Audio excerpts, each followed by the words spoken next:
Eric? We're live. Yeah, maybe. Good afternoon and welcome to the Architectural Review Board of East Hampton Town meeting. Today is January 14, 2021.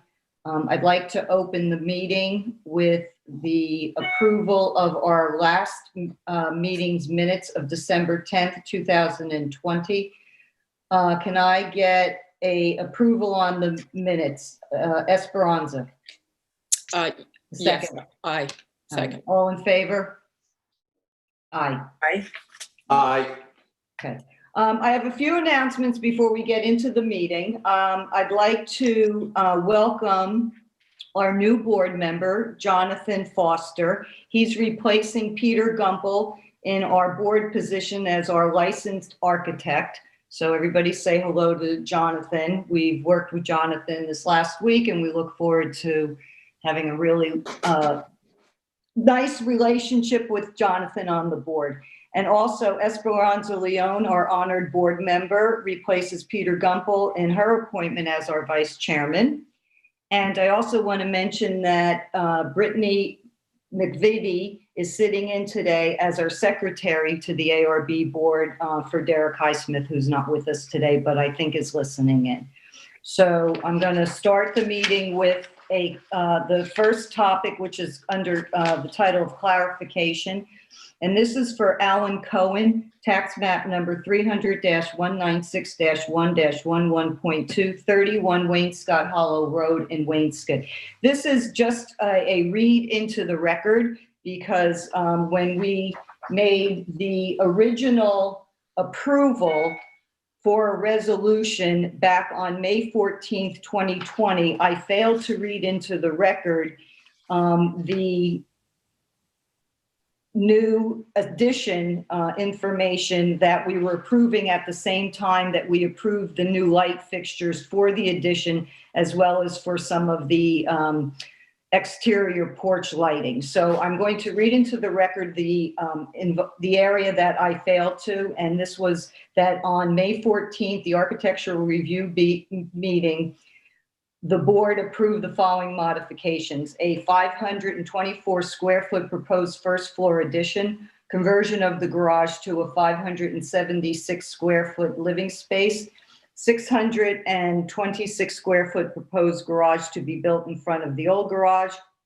52 square foot proposed brick front porch, proposed generator, AC unit, proposed pool equipment, 40 square foot outdoor shower, 105 square foot proposed black blue stone patio, 353 square foot proposed outdoor kitchen with bluestone underneath and a pergola over the top, proposed landings in the back to be bluestone, existing pool fence and gate is indicated on the survey prepared by Saskis Survey dated January 8th, 2020, and 3 oil rubbed bronze light fixtures, and the light fixtures that we approved had been read into the record. So I'd like to get a second on the approval of this resolution. Esperanza? Second. All in favor, Diane? Aye. Chip? Aye. And Jonathan? Should I say aye? Please do. Okay, aye. It's your first aye of the meeting. I gotta just turn my light on. Hold on a second. Now I can read. Okay. So under agricultural overlay, 8 Sayers Path LLC, tax map number 300-196-1-8.1, 8 Sayers Path in Wainscott, Esperanza. If you would read into the record what the application is for, please. This application is for a 2-story new construction dwelling, which will have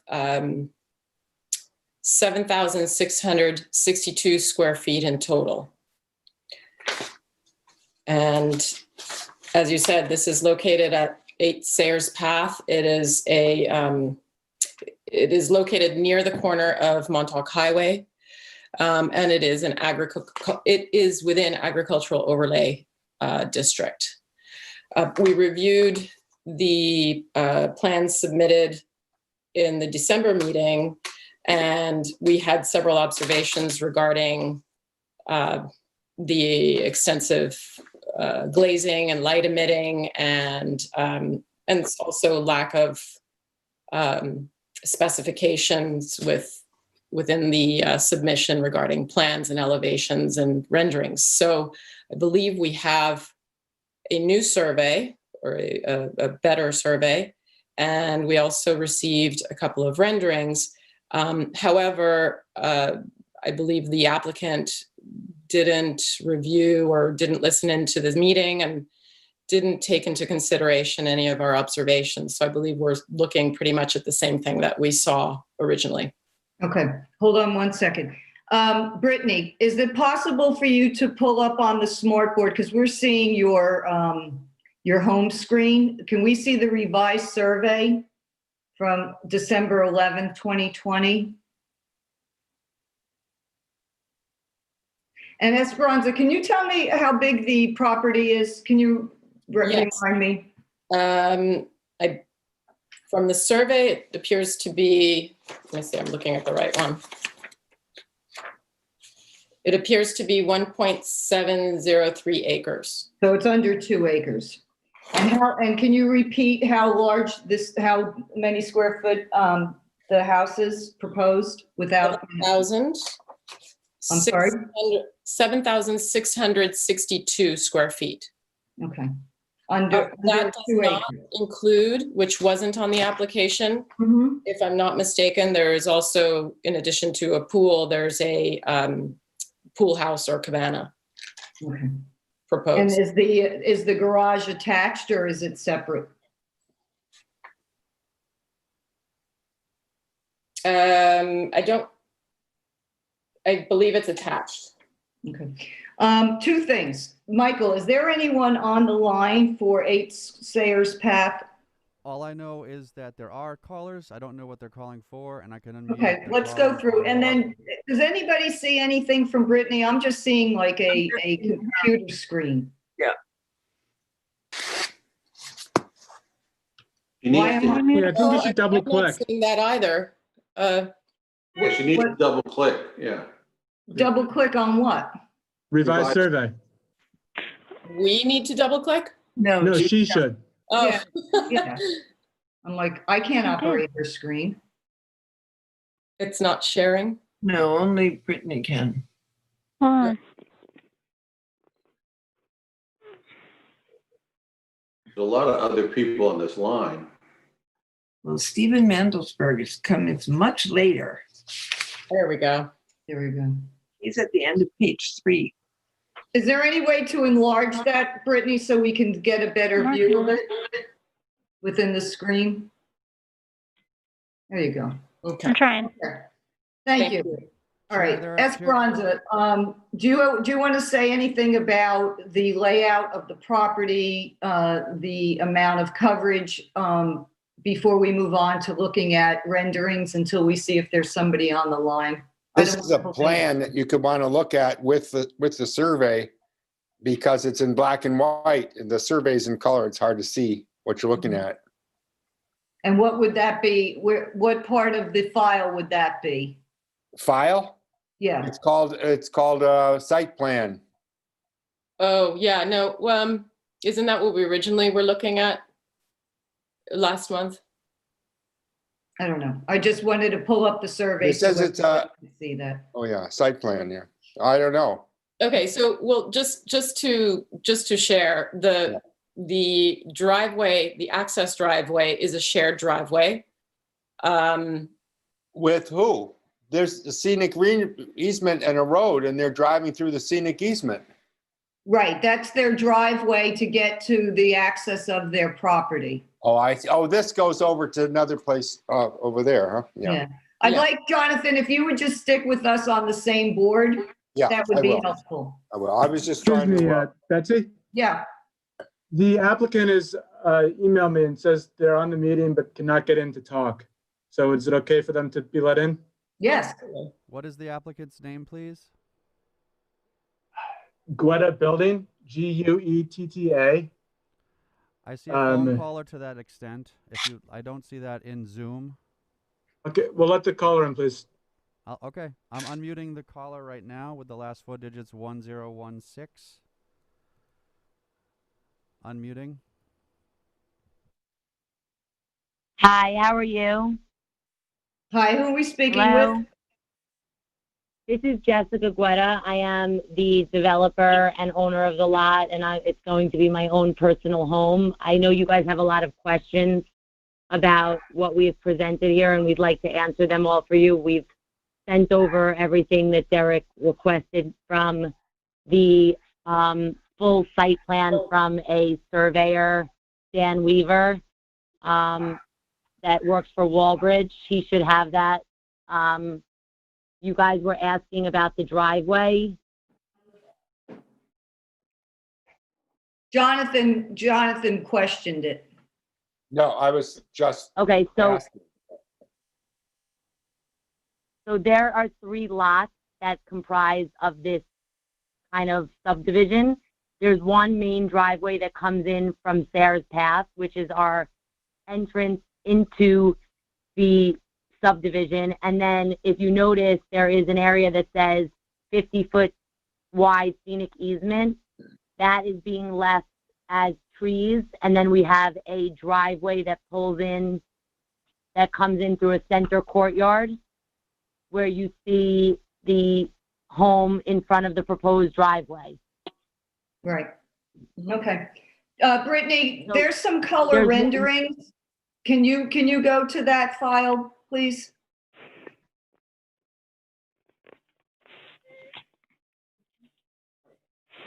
I'd like to, since we weren't able to get into the call, we'd like to help answer all of your questions from the beginning.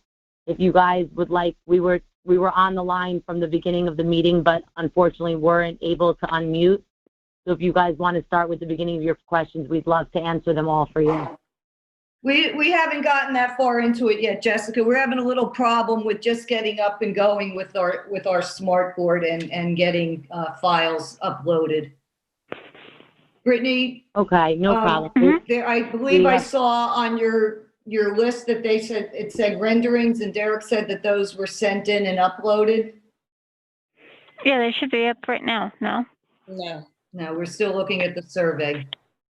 Okay, hold on. Derek has the email of the site plan of the lot. No, I know. We're just, trying to get up to speed right now. No problem. We have all the time in the There you world. go. We unfortunately didn't get the notice for the previous meeting, so we missed it. So, we're eager to answer all of your questions and, God willing, get the house approved today. Okay. All right. Thank you. Brittany, let's hold it there. Okay. Okay. Esperanza. So this is the front facade, correct, Jessica? Can you show me what you're looking at right now? I'm seeing a site plan on your screen. Oh, you'll see it shortly then. So I believe this is the front facade, and you were just referring to a courtyard that you would pull into from the driveway. As you can see straight through into the house and through into the back. And the rear yard of this property faces a horse farm. So you might distinguish there's like a little White rail fence there. Okay. Yeah. And Brittany, if you can also then go to the next rendering, which I believe is the back.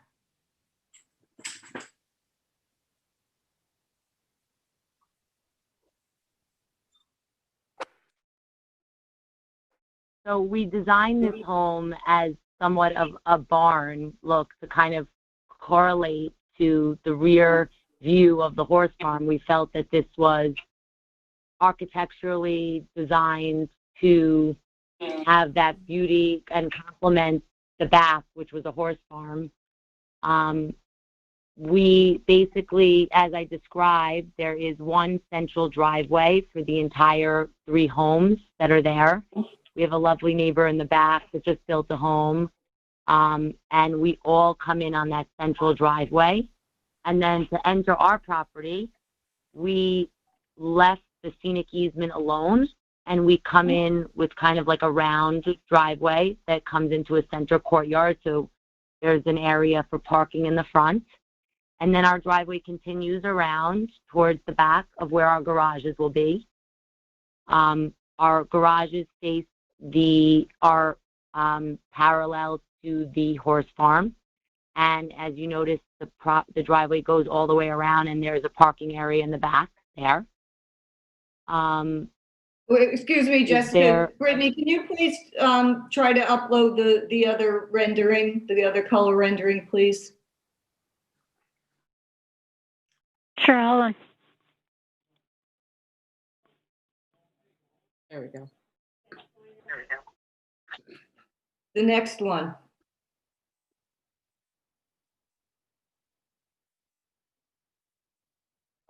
Oops. Hold on. What if someone shakes it? So also, if you want to just talk about the front elevation with the picture here, we have Perfection Shakes, a 5-inch exposure. We have the trim would be painted clear maple in white. We're planning to use Marvin windows, which are aluminum clad, in a kind of like grayish black tone. We have some louvers at the top there to have some added beautiful architectural details. The exterior of the gables is going to be also clear maple painted white. Wait, hold on, Jessica. What is that building that's over on the picture that we're looking at now that shows the facade, and then it looks like there's another part of it towards 27, towards Montauk Highway, towards the north? What is that? Everything is one structure. That's just 3 different volumes. If you notice, there's 3 different gables. There's the left, which is the guest room and office. The middle is the foyer and living room. What's the one all the way to the right that's smaller than the others? The fourth gable. Yes, one. that's actually attached, and that is the garage. They're all That's the attached. garage. It's not an additional structure. It's one building that has 4 volumes. 3 volumes are taller gables, and then the garage is a 1-story gable. Yes. Okay. And then before we leave this picture, Esperanza, if you don't mind that I'm jumping in here, the trees that you have on this rendering, they are not there currently. When we were there to visit, is that correct? This is just what you're proposing, or just for decorative purposes? Because when we were there, the entire lot was cleared. We're planning on putting a lot of decorative trees. We're going to have, a bunch of beautiful pear trees coming up the driveway. We love plantings. We're going to do a lot of boxwoods, evergreens. We're going to be adding a ton of plantings. We just cleared the lot now to be able to begin to develop the property. And did you include a landscaping plan with your packet, with your files? They didn't request one, but I have one available if you'd like me to email that over right now. Well, we're not going to be able to upload it at this point without Derek here. All right, Brittany, can you go to the back elevation on the renderings, please? I just want to clarify something, Jessica, because I'm looking at my notes. I read on the application that the total square footage was 7,660 square feet. Bless you. But on the survey, how much is it? I'm so sorry. 7,662. On the survey, It says proposed 6,474. So could you clarify which it is? I'll make sure that. Well, do you mean the site plan or the survey? Because the survey. The survey. Okay, so the survey might have been, could that have been a previous home or something? Or I think it's total. Maybe it includes the 7,662 includes the cabana. That's possible, which we don't have in any of the plans, which we would need. The Yeah, and just to Well, point out, we're also, just dealing with, we don't mind to come back to get the approval for the cabana. We're just looking for the house. We had sent over the cabana in the packet, but if you don't have it, we're happy to resubmit and come back. I sent over to Derek a landscape plan as well that shows the reserve lot that we own as well, that we are looking to go, we're going to be going to the zoning board to request a tennis court in that area because we don't have enough room on our lot. Brittany, I'm gonna ask you again if you can please try to find that next rendering. Yeah. I don't want this to drag out much longer. and just the other thing to point out from the survey, and again, we would need to have an accurate survey if this is not correct, is that it indicates the total coverage. Hold that, Brittany. Go ahead. I'm sorry. No. Go back to where you were, please. The total lot coverage proposed There is, was a third one. you just had it. One with the pool. Hold on. Right there. No, that's not it. Those are two. There was a third one in between this. Yeah. I know. Hold on. Up and it just disappeared. Anyway, if I could just say that the There we go. survey indicates total lot coverage proposed is 20,905 square feet, where the allowable coverage is 29,399. Okay? Wait, say that again. I'm so Say sorry. that again, Repeat. What is Esperanza. that? The survey, which if it's incorrect, we would need a revised survey, indicates the total lot coverage proposed is 20,905 square feet. The allowable coverage on that lot is indicated on the survey as being 29,399 square feet. I'm just giving you, okay? And I'm just saying this to you also because you just said that the survey might be incorrect or something. So I just want to make sure we have all the correct data. Hold on one second. I'm just opening up our ARB submission. So let me just pull it up because I know the exact square footage from here. So just give me one And then I guess second. also, Jessica, one of the things to consider, would that total square footage include, underground, basement or subterranean square footage? So we have 4390 plus, where is this? 4390 plus 3,052. Hold on, I'm just adding this up for 1 second. I'm going to Please, tell you. while she's adding it, Brittany, I'm going to ask you again if you can please give us that back elevation, the rendering. Okay. So the plan says 7,662, correct? No, the plan does not say that. That's what your application says. Okay. The survey does not say that.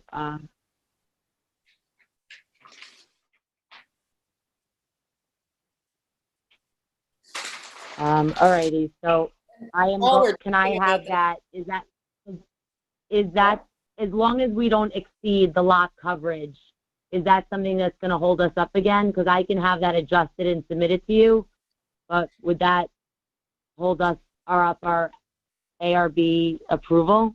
Well, we're at the point where we're a little bit, behind the eight ball here because we can't pull up the renderings. But I think what we need to discuss, Esperanza, is the fact that when we looked at, go ahead, when we looked at this. The crux of the matter. This is go ahead, much glazing, and that's what we commented on in December's meeting, both front and back. This is agricultural overlay district, and it's a large concern for us, the amount of light emitting. And the scale of the house itself is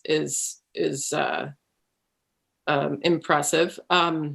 But really, because of the scale, then to have all of these windows is problematic.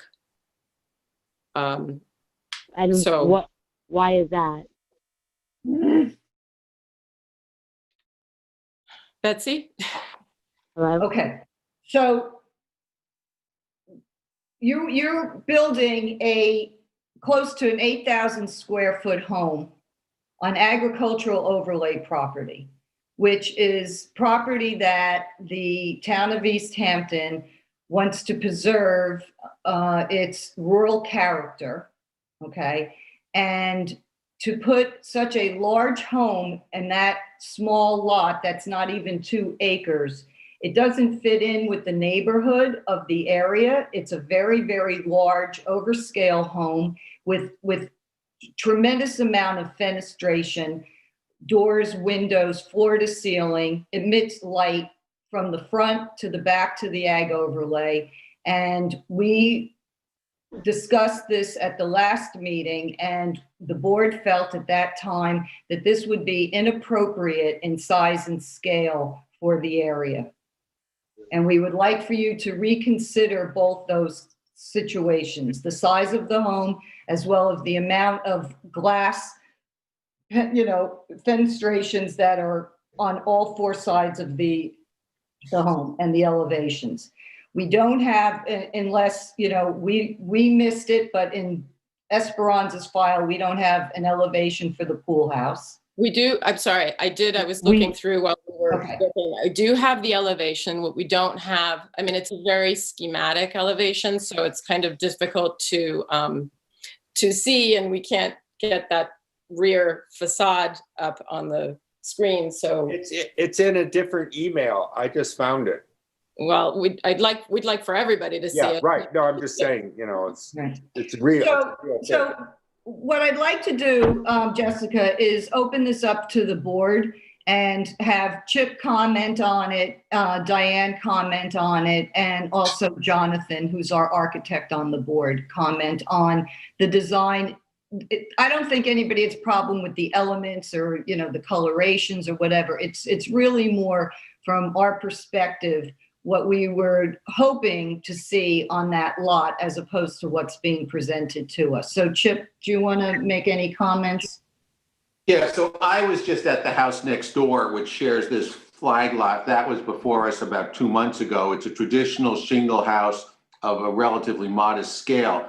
This house is going to be parallel to 27. So you're going to see it very clearly from 27. You're going to see it from the ag overlay. It looks like a corporate headquarters. And while I'm trying to get comfortable with the front, when I saw that fleeting photograph of the back, the back has nothing to do with wainscot. It has no traditional elements.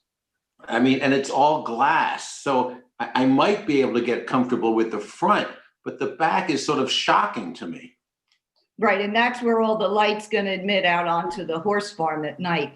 And Diane? Well, I think we've said everything. It's the mass and the glass, and it feels inappropriate to us. Right. And Jonathan, would you like to make a comment? Well, yeah, this is actually perpendicular to 27. The glass Yes. is the little road, Sayers Path, and that horse area.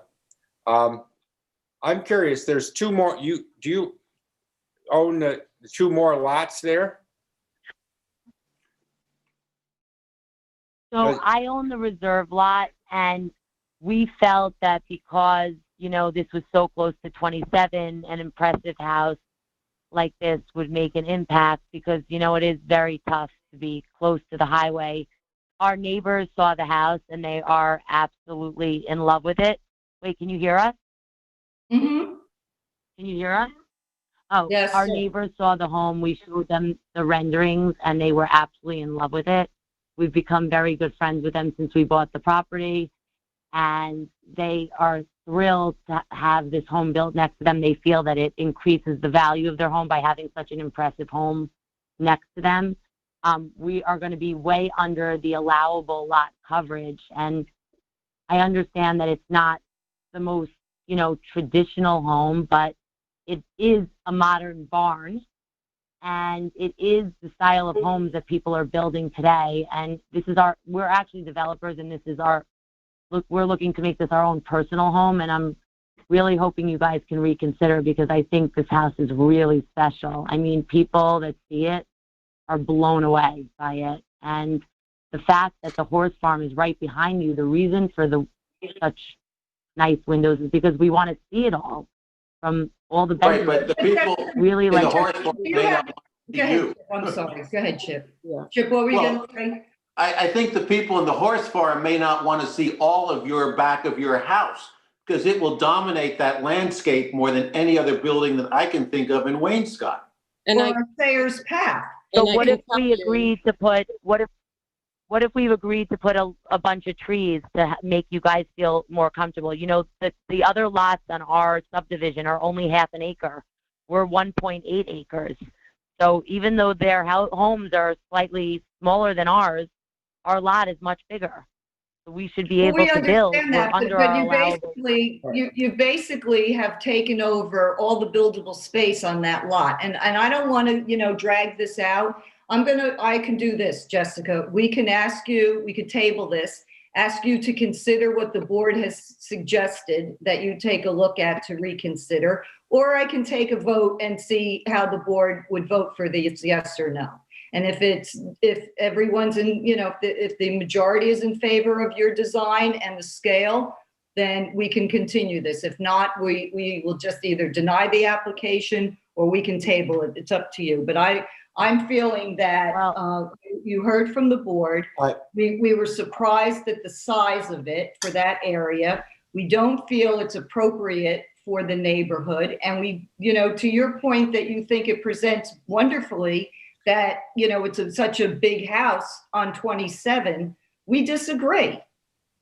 I don't know if you have a develop reserve. I don't know how, if you have develop properties in the town of East Hampton, but it's a very rural character area. And we just feel it's There's a reserve that you don't see. Guys, how are you doing? This is Jessica's husband, Ronen, and I would like to comment on what you guys said, if it's okay. Mm-hmm. Hello? Okay. Yes. So, Can I finish? the house, say it again? Jonathan never finished So, his you comments. build the house. Oh, okay, sorry. Somebody want to comment? Go ahead.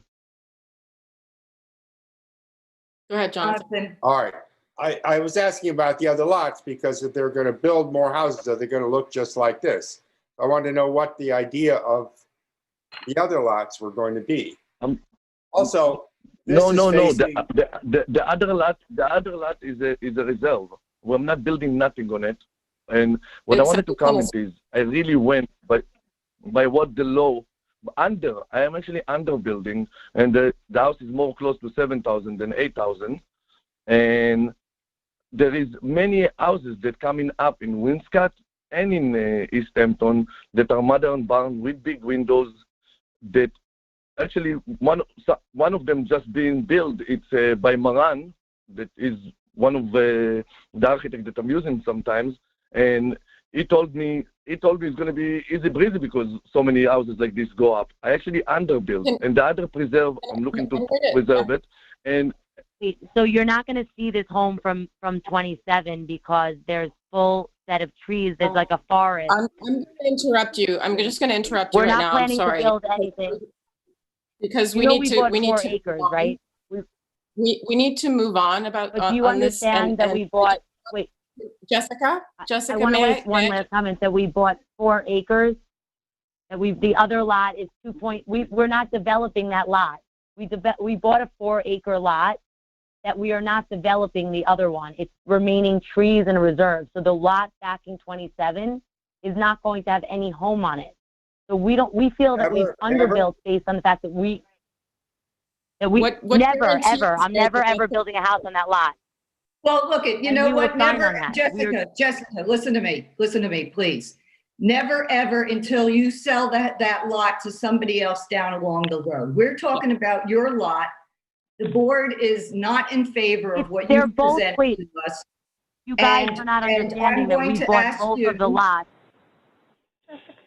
It's a preserve. It cannot have a house on it. We're just building a tennis court. No one can build on it. Not a single person in the world can build on Right, it. but that It's not has allowed. nothing to do with what we're talking about. And whoever just came on, can you identify yourself with your name, the gentleman? yeah, Yeah, Ronen, R-O-N-E-N.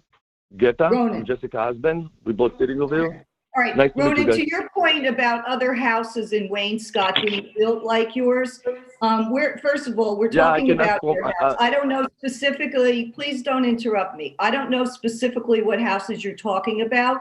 The residents that come I before know the that- Architectural Review Board that come before us for our approval are either on agricultural land or facing agricultural land. And we are not in the position to approve in that area, based on the neighborhood and the rural character, a house that you have presented to us, okay? I think you heard everything from the board.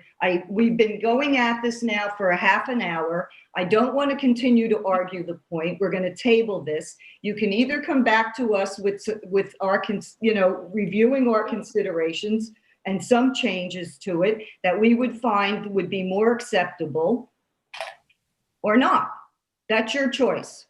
But I'd at like to this wait. point, the Well, board. here's the thing. I'm gonna We've pull already the board. spent like I'm 100. going to, Jessica, you're not making this easy for yourself or us, okay? So I'm going to poll the Fine. board. My question to each member of the board is, as presented, would you approve this house today? Esperanza, No. Diane, No. Chip, No. and Jonathan. No, I'd And also, Betsy, no. So we're going to table this, and if you want to continue the argument for this, David, help me out here, okay? Because I feel like we're not getting anywhere. David, are you David, you're there? muted. David, our town attorney. Hi, sorry, I was muted, Betsy. Okay. Yes, the board can consider harmony with the existing character of the neighborhood in terms of proposed style, scale, mass, materials, color line, the whole thing and how it fits into the ag overlay district.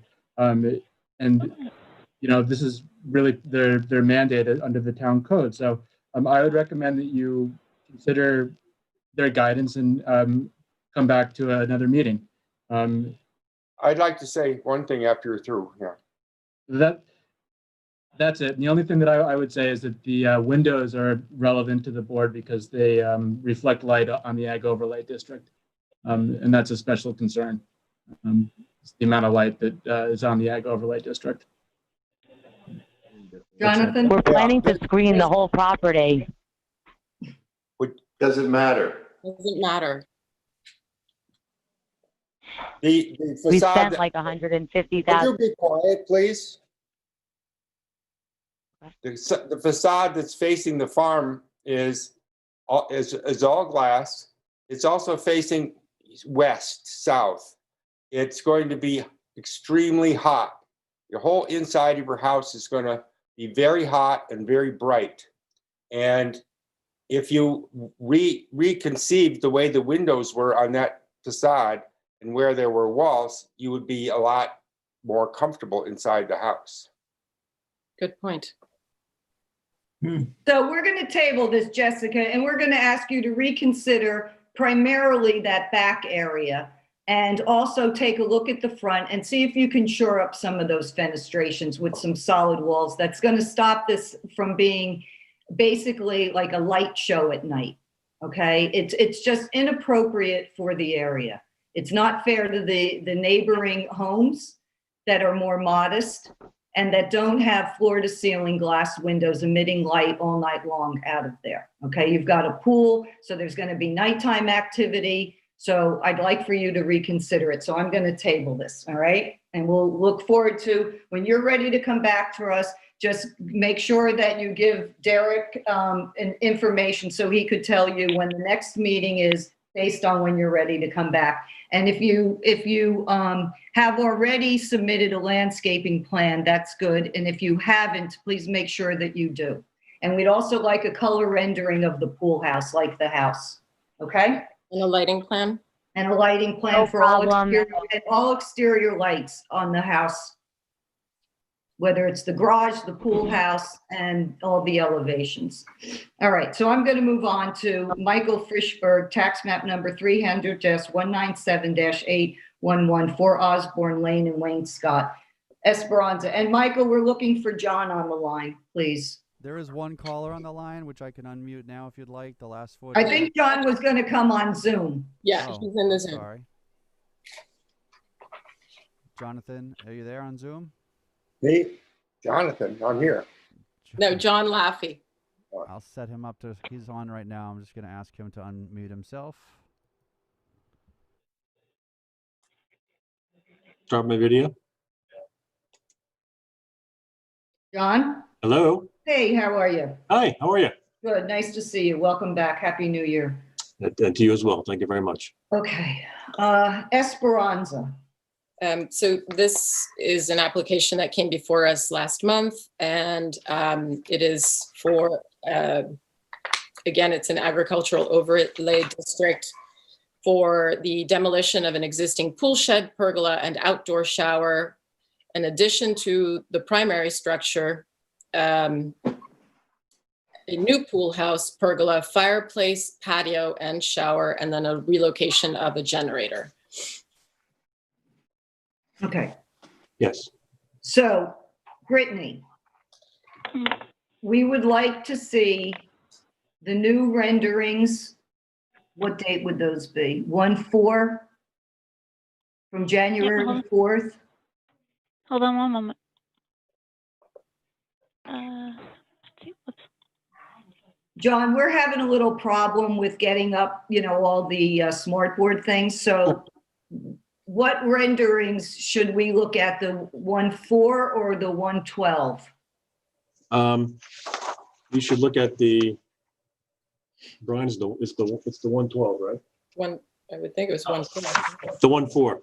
1/4, okay. Yeah. That would be the house, right? And then the 1/12 is what? The pool house? So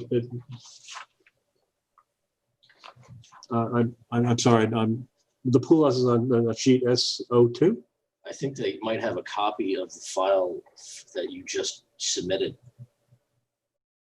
for the. Brittany, are you having The 1/4. problems with the smart board that we need to know about? No, I'm just trying to get the pictures up. Hold on. Okay. We just need the plans. Well, the elevation would really tell the big takeaway from last meeting with you guys was that there was too much glass. Right. So we've rectified that. I believe hopefully to your satisfaction. And we have that. I have a drawing on sheet AO5 Yes. that shows the old presentation and the new presentation. Yeah, that was very helpful. Yeah, if you maybe we could go and look at that. I think that's sort of the big tell, and I'd like to explain what those represent. Can she keep pushing? Go to that elevation, possibly. So it would be A05. Keep going. There we go. There we go. Yep. What? Yep. Perfect. No, stop. Yeah. I think this. So, in a nutshell, what I drive from your last comments was that there was too much glass, and that it would give off too much light, and so the original presentations that we've given you are to the left-hand side of the sheet, and the new presentations are to the right. No, vice versa. I'm sorry, vice versa. And you can see, and to get to the crux of it, really, basically, in the original presentation, we had 308 square feet of glass, and now we have 201 square feet of glass for a reduction in glazing of 34%. And sort of an easier way to look at it is, if you look at the back elevation, it's on the bottom of the sheet, you can see that the windows used to come all the way down to the floor, right?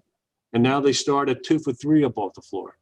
And if you go upstairs on the second floor, you can see where they again were also, when they went down to the floor, and now they're 2'1" above the floor. And those same proportions go with the side elevation, as you can see, where someone had commented that it looked more like a conservatory, and we tried to reduce that by taking out, again, 2'3" on the first floor, and 2'1" on the second floor by raising up the sills of all the windows. Now, and so as just a comment, the back elevation represents a 39% reduction in glass area, and the side elevation represents a 28% reduction in glass. And in regards to the amount of lumens, one of the ways we're going to try, we are going to reduce the amount of light coming onto the field at night is that we're going to be using this. Anderson makes a new SunSmart glazing, so, and it was able to reduce the amount of lumens currently generated from inside the house through this glass is 1,500 lumens. With this glazing, it's going to drop it down to 970 lumens. And I gave you that. You see that chart up on top of the drawing? Yes. I'm just trying to distill what that. I'm basically trying to tell you what that says. Yes. In sort of layman's terms. And I think Mr. Fishberg's. This is the same house that you had approved from Mr. Fishberg back in. We designed it for him in 2018. COVID has come along. He's now living out there full time with his daughter, and they need a little more space. And it's a 500 square foot addition, which is I think reasonably modest, in my opinion. And we tried to make the architecture look very similar to the architecture we have there currently, so it doesn't look like an addition. I think it's always part of the main house. And that's all I have to say about the main house, other than I hope that's enough reduction in the amount of glass in the house. I feel that the first floor still could come up a little bit. I still think it looks like a tremendous amount, considering on the main part of the house how much glass you have. That's my opinion. I think you've done a nice job bringing it up, so it doesn't look like it did from the last presentation. But I still think on the first floor, on the elevation facing the side as well as the back of the house, could also be raised up a little bit to maybe match what's on the second floor. Well, anybody else feel the same? Jonathan? Could I respond to that for a quick second, if that's okay? Yeah. Like, where are they going to put their furniture if everything's, Well, there's a floor furniture plan layout there, but the reason they are up that way is I tried to keep the light divides the same throughout the house. And so you can see the light divisions are proportional to each other. So well, couldn't you also do what you did on the second floor on the first floor and not have that much admitting? It was the same principles, basically. See where the lights currently are 1, 2, 3, 4 lights in the main house on the first floor high. Now we're 3 lights high. And that same correspondent, we did 3 lights. Now we have 2 lights. We tried to we try to keep the glass proportions in the house the same.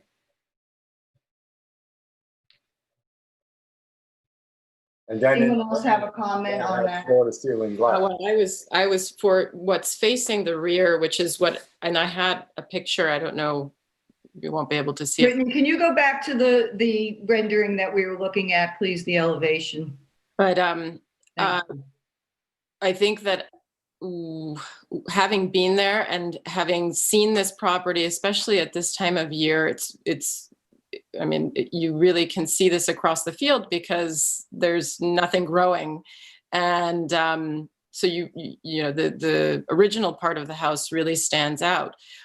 I haven't gone by there at night. I'd be interested in doing that, actually. But I wondered if even just, I don't know, for me, aesthetically, to reduce on the rear addition, the rear side, to 2 windows instead of the 3 sections.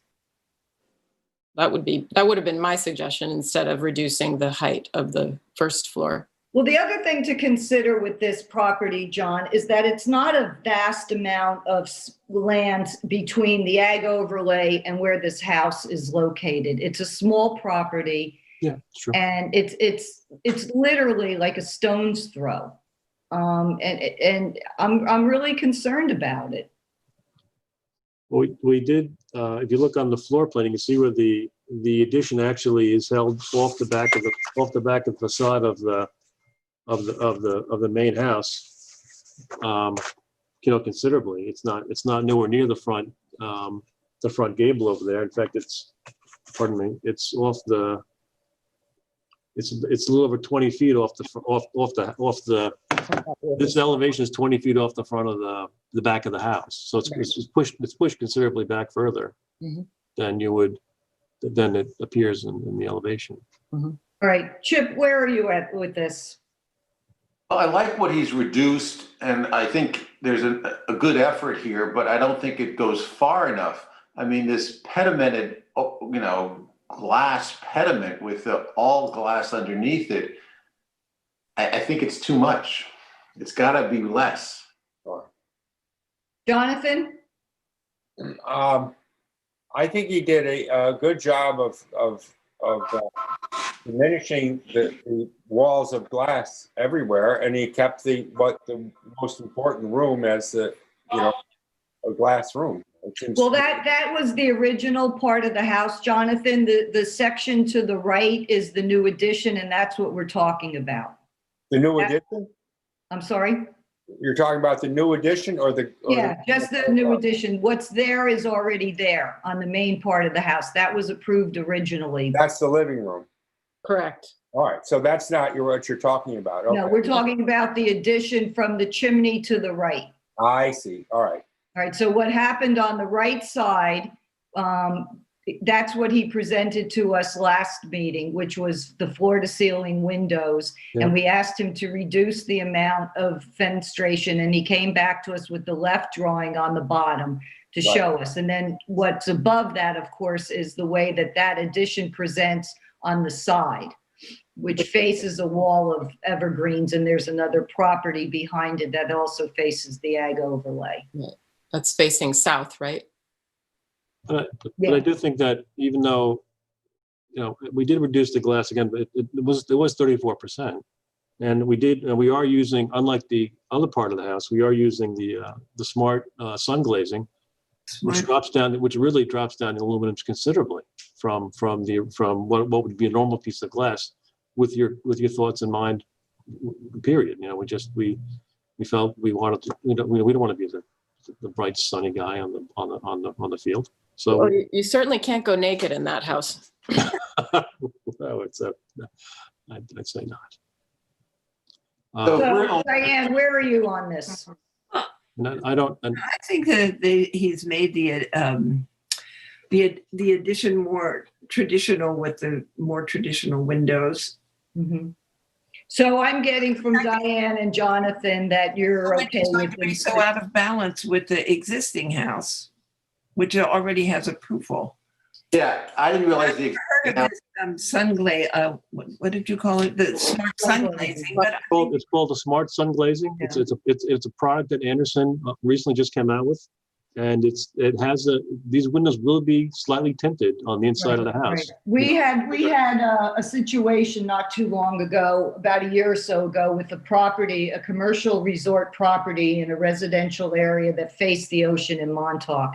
And I think GE or some company like that, one of those larger corporations, were doing the smart glazing as well on the windows.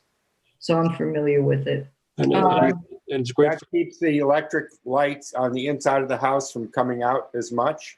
That's correct. If we would, Mr. Foster, on a normal glazing windows, we'd be emitting 1,500 lumens. Right. With this new technology, we're illuminating 970. So it's a nice substantial drop in light coming out, and also it's the ambient light that is not coming out, and the actual light bulbs, which are mostly hidden, are what the intense light is, right? And John, let me ask you a question. We had asked about exterior lighting for the pool house, as well as anything that's going to present on the ag overlay on the residence. Is there a rendering on this where there's currently lights on the house, and any other new exterior lights that are going to be on this addition? So they're on the elevations. If you can see, so they're on the back of the house. We have soffit lights. But if you go to the pool house, Wait, Brittany, Brittany, go back to the elevation we're looking at. So are those 4 lights with those in between the 3 first floor, floor to ceiling, windows, doors? I apologize. Where are you? All right, I'm looking at the south facing rendering, right? Okay. On new the rendering. existing house where the man is on the roof. On the roof. Where are the lights on the existing house now? They're all recessed lights. They're all recessed. Okay, so you don't have any exterior sconces or anything like that? No, same on our addition is no. All right, so where on the addition, are there? So on the pool house though. No, I know, but I just want to, before we move to the pool house, will there be any exterior lights on that addition? No, there won't be. All right, then let's move on to the pool house for now. Okay. So the pool house, if you take a look at it, it's basically we're taking the old pool house down, but it's the same shape and design. It's just slightly larger. In fact, we are using the same windows and doors that the board approved the first time around. And Right. it's on. Excuse me, Brittany, can you locate? I think that would have been what the 112 Second sheet. rendering? I think I just scroll down. Maybe it might be. Yeah, Brittany, can you scroll down to see? Look for the elevations of the pool house, please. We don't need floor plans. We need elevations. Yeah, There it is. Here we go. Oh, perfect. Go back one. Go back one. There we Super. go. Okay. Super. So here's the pool house, and we have 2 lights next to the middle door. Mm-hmm. Then we have 2 lights on either side of the fireplace. Mm-hmm. Then we have a light next to the side door by the shower. Right. So And you have 5 lights. And these total of 5 lights. And these lights give off 130 lumens a piece, so they're fairly modest in their nature. And then we'll be doing these. And I sent you the spec for it. They're going to be using these Edison bulbs, right? And these are all facing downward. They're actually exposed sconces. I'm sorry? They're actually glass I'm sconces. sorry. They're So glass. it's all enclosed, which was a bit of a concern for us because the light bulb could easily be changed out at any time. Yeah. And it's a 60-watt bulb, so on the front and also the side where the pizza oven is, you've got then 120 watts of light bulbs going out, and there's nothing covering them. I didn't have a chance to read through the 4 pages of those fixtures, and I couldn't see anywhere where it said dark sky compliant. Are they or are they not? I think it's impossible that they are, since they're open like that. They're probably not. Yeah, I don't think those fixtures are appropriate for the area, John. I think East Hampton Town Code is dark sky compliant. I'm sorry, what, Jonathan? I think East Hampton Town Building Code is dark. Requires them to be. Yeah. So you're going to have to go back to the drawing board on that, Jonathan. Something down. John, rather. I'm sorry. Could I propose that potentially the clear glass be taken out and some type of milk glass be put in? Would that serve as They have to be registered as dark sky compliant. Oh, registered. Okay. Okay. Then I'm going to have to take them off the application, or not put them in and come back. Can I come back to you later with a different light fixture? Yeah, you're going to have to. Yeah, going to have to. Yeah. Okay. And I'll get something registered as a dark sky. But I just thought maybe the 60 watt, because it's not a very bright light, but I will do that. Well, here's the thing. If you were up in the Northwest Woods, we probably wouldn't have as much, you wouldn't even be for us, but we wouldn't have that much of a problem with the 60-watt bulb. But when we're looking at, 2 lights coming off the front that glow out onto the ag farm, and then you have 2 lights that literally face the ag farm with the pizza oven. That's true. It's problematic. I was concerned after our last meeting about how close this pizza oven and patio are to the ag overlay property. That area, which is, you know, your sort of south corner. Yeah, yeah, yeah. That's a lot of, you know, pool light, patio light, pizza oven light at night. Is there any possibility to flip that chimney to the other side and put the shower on that side so that all of that nighttime activity isn't, you know, really presenting onto the ag overlay? Because I don't think you've got, I don't even know how many feet of land you have from the patio to where the ag starts. It's not very much, is it? It's not very much, no. No. Is there any possibility to reconsider that pizza oven on the other side? I don't, I mean, I love a pizza oven, don't get me wrong. I'm not trying to not have, you know, fun there, but I just think because of the ag overlay, if it was on the other side, that would be more appropriate. It might well, also we wanted to center the pool on the, I wanted to center the pool on the pool house on the pool. right. And the property, as it dovetails away from the ag reserve towards the front of the property onto, you know, Osborne Farm, gets incredibly narrow. It's really the only place I can really put that.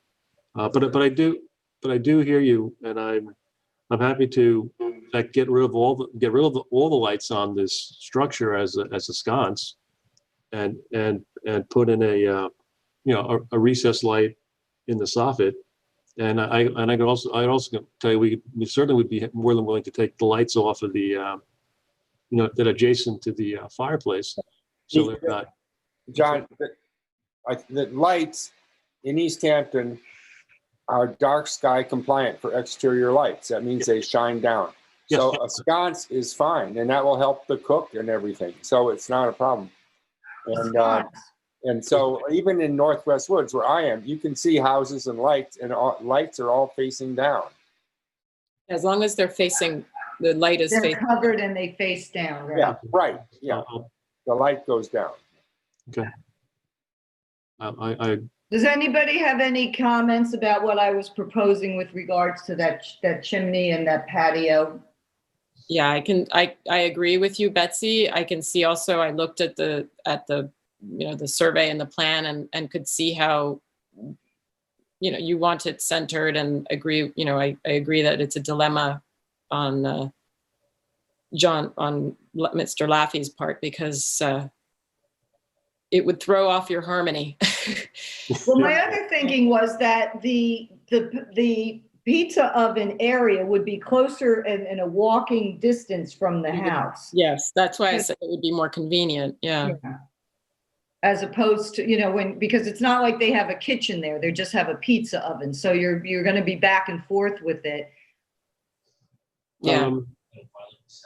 There's going to be. I just have setback issues there. The terrace just won't fit there. You know, with the setbacks run parallel with the, you know, with the property line.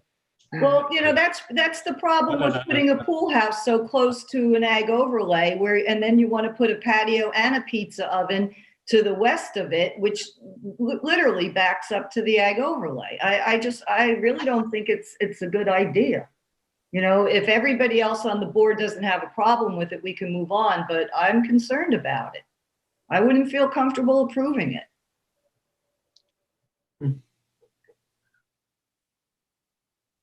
I think it's all just a little bit too much. I was going to say it's a little smushed. It is. It's a very tight area, you know, that corner, you know, pie-shaped area. Let's take a look at the survey. And of course, that's not really, you know, our problem, but it's more the fact that it's a lot of activity facing that. It's right on top of it. Yeah. You know, it's not like the pool house was there before and you want to add a pizza oven to it. The pool house is being moved from the area that was further back, and now you're moving it closer to the ag overlay, and you're putting it in an entertainment area right on top of it. It is bigger also. We have to. It's a little bigger, yeah. No question about it. That's absolutely right. Brittany, can we see a survey, please? I think if you scroll up maybe one more drawing. There you go. Okay. It's not the survey, recognizes, just it's my conceptual But site that's plan. fine, but that's you fine. can- But you can do you see- see how close that is to the easement, to the ag overlay? Well, Down on that left-hand corner? it's from the back of the field to the start of the Patio? patio. It's 30 feet. 30 feet. It's 30 feet, I would have- and It's so you know what I'm saying, from the property line to where it started. I got that little couch over there. It was a 20 Right, so if that was, let's say, if that was like, the beginning of the pool house and there was nothing on the side, it's different. But this is gonna be a whole entertainment area at night. Yeah, I think it would be, but I guess I always considered it, since it's not a very big area, sort of an intimate pool area for the family, just me and my wife and his daughter. I mean,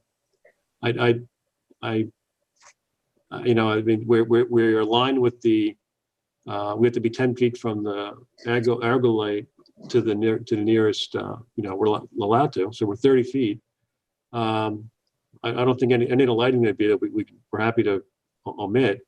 And unfortunately, the only place I can put this pizza oven on this area.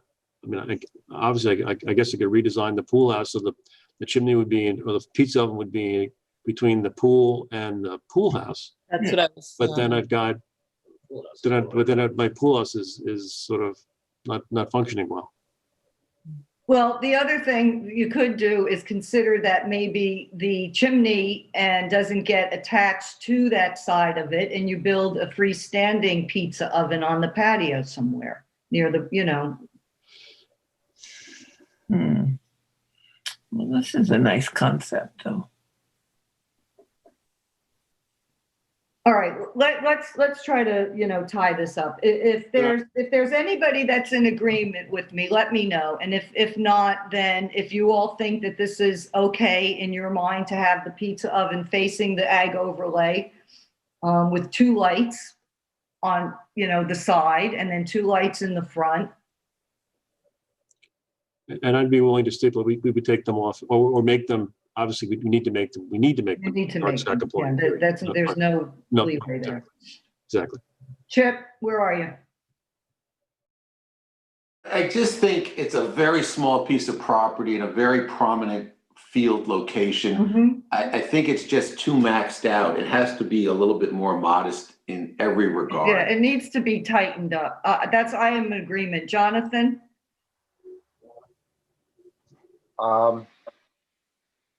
I'm kind of hard pressed because, you have the 20-foot easement, which has tall grass in it. But it's not. It's all flat. It's not. It's not like a meadow. Well, it will be at some point. Really? We can't touch it. It's Yeah. natural. Does it get mowed, John?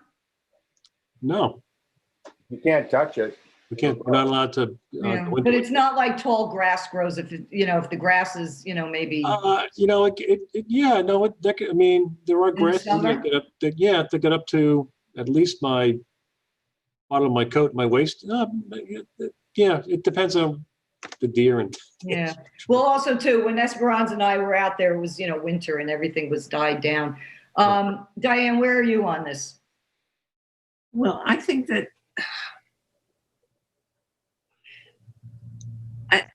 the pizza oven issue, I think it looks so awkward where it is. So you're in agreement with Chip and I on this? I think I am. I wouldn't know why they wouldn't want it more accessible to the house. I mean, it's Right, that's what I'm saying. I don't know, Jonathan, help me. Do you want to make a further comment here? No, it's actually, it's so small in a sense. Maybe it needs to be redesigned, but once you delete the, correct the lighting, you're not going to really see it from anywhere in the evening so much. And it's a small thing. I don't even see it being used hardly at all. Well, that's not the point. The point I is know. that it's not that it's just a pizza oven, it's also a pizza oven with the patio Right. and, you know, seating and everything else. I mean, it's an environment. And it's right, you know, 30 feet from the easement into the ag overlay. You know, and light travels a lot at night. And in the summer, you know, with the pool going on, and it's just, I just think it's a little bit too much for that one little tight corner. Esperanza, where are you on this? I do think I agree that it's tight. I think it's an inconvenient spot. If I were the owner of the house, I would want that particular feature a little bit closer to my kitchen, you know, proper house. So practical reasons as well. But I don't know. I do think it's, having been there, that you and I visited the site, it feels tight. Yeah. So why don't we do this, John, since you have to come back to us with the lights. Can I recommend that you take into consideration to rethink this area in the back, maybe a freestanding pizza oven over to the other side off of, you know, where that pergola is. I think that's a pergola, is it not? yes, Yeah. there is a pergola. Yeah. You know, maybe over to that side, just to rethink that. And let's go back to the house. How are we feeling with that addition? Are we ready to make a motion to approve that rendition at this point? That would be great. I'm gonna poll the board, because you know what, we're 2 people in and it's 5 o'clock already. So, Chip, if we were to make a motion to approve this, where are you on this? Well, I didn't understand that the pediment was approved by us previously. So given the addition we're talking about, I'm okay with it. Okay. Diane? Yes, I'm fine with that too. Jonathan? Also, I'm fine. And Esperanza? Agreed, yes. Okay. So David McMaster, unmute thyself, please. Yes, Betsy. Hi. So if we wanted to, because I know the family is anxious to get moving on this addition, if we wanted to, on this application, approve the addition, but not approve the lights and the pool house area today, can we do that? Please say yes. I would like to. That's why I'm just asking David. I know if Derek was here, he'd be able to answer that for me. That's why I'm asking David. I don't know off the top of my head is the honest answer, Betsy, because it's all part of the same application right now. All right. How does the application read, Esperanza? It includes all of the pool house, patio, pizza oven. I feel as if we have done this before. Yes. Resolution. Yeah. So Sure, then if the board is comfortable with it, I don't see a problem with it. Okay, and we'll make a note in the resolution that this approval and resolution covers the addition to the residence, but does not include the pool house structure or any of the accessories and lighting for that area. and we could refer specifically to this page of the Perfect. plans. Right. Okay, Esperanza, go ahead, do your magic. Oh dear. Oh yeah, I haven't done this in a while. I make a motion to approve this application with regard exclusively to the addition to the main house, the 2-story addition to the main house. Right, which is what date is these plans? A05, is that correct? A-05? That's correct. And what's the date on them, John? Sorry, hold on a sec.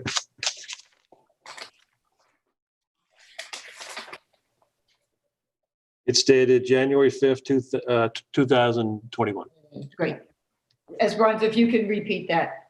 Yeah, so, and referencing page A-05 on the plans and elevations dated January 5th, 2021. Correct. Can I get a second on that, Chip? Yeah, second. All in favor, Diane? Aye. Jonathan? Aye. And Betsy, aye. Okay, and then John, when you're ready to come back to us for the second part, Mhm. Just let Derek know and he'll tell you when you have to have the submits in and, maybe we'll see it. The next meeting is the 28th. So that means that you would have to have all of your color renderings or, all the elevations, whatever, to us with the light fixtures that are dark. Caller now and see Thank you. who that is. You're welcome.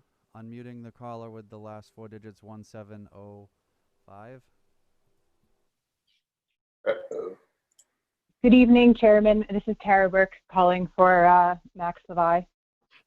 Hi, Tara. How are you? Nice to hear your voice this evening. Okay, this is an application that's before us for Deep Hollow Ranch, which we all know is in Montauk, heading towards the lighthouse on 8 Old Montauk Highway, right before you start to ascend towards the eastern part of the island. And across the street from the ranch is a very large agricultural land that is a horse farm. And they have, Brittany, if you can pull up any of the pictures that were submitted for this, please, this application. And towards the back, I took one picture when I was out there. Towards the back of this agricultural farm, horse farm, there are 2 barns, which are very attractive barns. And I believe there's a house back there. Is that a house? What is the other structure, Tara? Yeah, that's a single family residence. Single family residence, okay. If possible, Brittany, if you could pull up the last picture on the elevations for the Deep Hollow Ranch Barn East, which is R-101. I don't need to see, I'm looking for pictures. This is Derek's email to us. What? This is Derek's Dropbox to us. Oh, okay. So let's just keep going then. I don't think it's in here. Your pictures are in here. No, this is pictures that Tara submitted. Oh, okay. And mine should be in there because keep going. Yeah, that's keep going. All right, that last one. Okay, there. If you could blow that up a little bit, that would be great. This will give you an idea of looking at the horse farm from the highway. This is set way back, and there's 2 barns that match each other. You see them? Mm-hmm. And then over to the left, all the way in the back is a house. Okay, so the application is for the east barn, that they want to do a Dutch dormer to be added to the west side to match the east side. So you see that little dormer on the left building? What they want to do is add the same dormer to the other side, and on the other barn, the same situation where they have a little dormer and they want to add it to the other side. So if you'll scroll up, Brittany.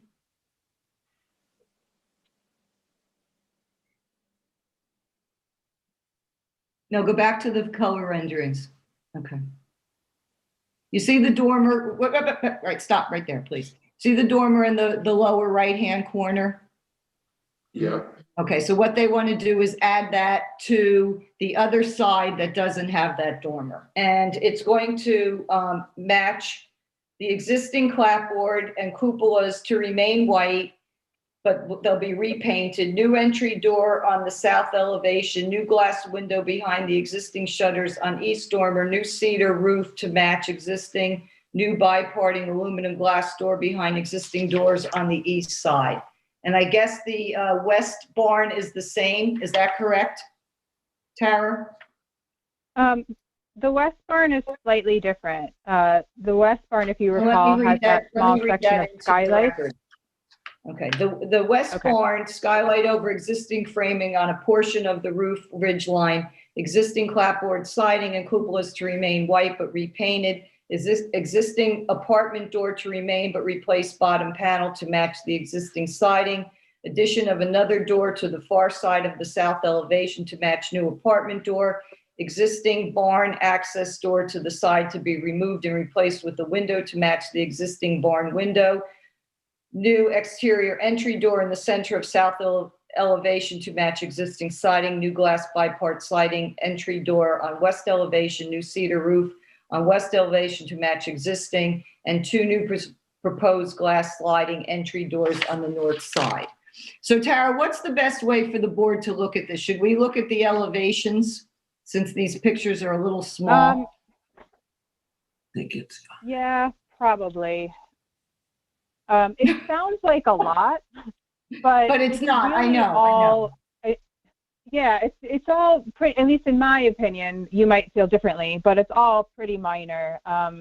It's replacing of doors, adding a window where there wasn't one, moving a door to another spot, but it's all staying exactly the same character as it is now. And as the chairwoman pointed out, that the dormer is on the one is to match the dormer on the other side. So that's really the biggest structural change. And that's just, it's going to create symmetry on the barn. So. Right. And then if you'll scroll down, Brittany, we can see the skylights that they're putting in. I guess they're going to put a, scroll up. They're going to put, there's the dormer that they're doing. Right. Right. So it's the other barn that has the skylight, the west barn. Right. And I guess they're on one of the barns, they're having an apartment upstairs. That's why they're doing the skylight. No, actually, the apartment's existing. They're just redoing the layout a little bit, and that's why they're changing the door location. The skylight is actually going in the center of the west barn. So when you are sort of looking at the bird's eye view of the west barn, the skylights are right in the center, which is the middle of all of the stalls. Right. And so it's just to make it a little brighter in there. Yeah, let's look at the west barn, Brittany, please. Pulling it up, hang on. All right, thank you. Does anybody have any questions about this? I mean, to me, it's very straightforward. It's so far back. It's such a beautiful structure, and I think the small amount of I think it's fine. I think it's fine. We can go to a vote. I think it answers it. It's beautiful. Yes. All right. Does Jonathan, you have any questions on this? No questions. Okay. The presentation, if you were to see what I've got with the material specifications, it shows all of the different colors, areas of what they're changing, and it's all in keeping. So I'm going to make a motion to approve the application as presented. Can I get a second, Diane? Yes, aye. All in favor, Esperanza? Aye. And Chip? Yes. And Jonathan? Yes. Yes, okay. And Betsy? Yep, I'm done. Okay. Tara, you're good to go. Let me ask you this. Can you hang, or do you want us to jump into your next one? If you wouldn't mind jumping into my other one, only because my children are starving. Okay. So we're gonna go to fences, walls, and berms. And it's the third one down, Michael Damian Ward, tax map number 300-69-1-1123 Wood Drive.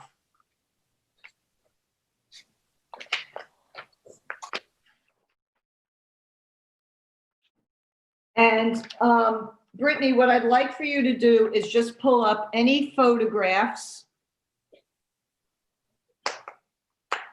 that were submitted by Tara or myself.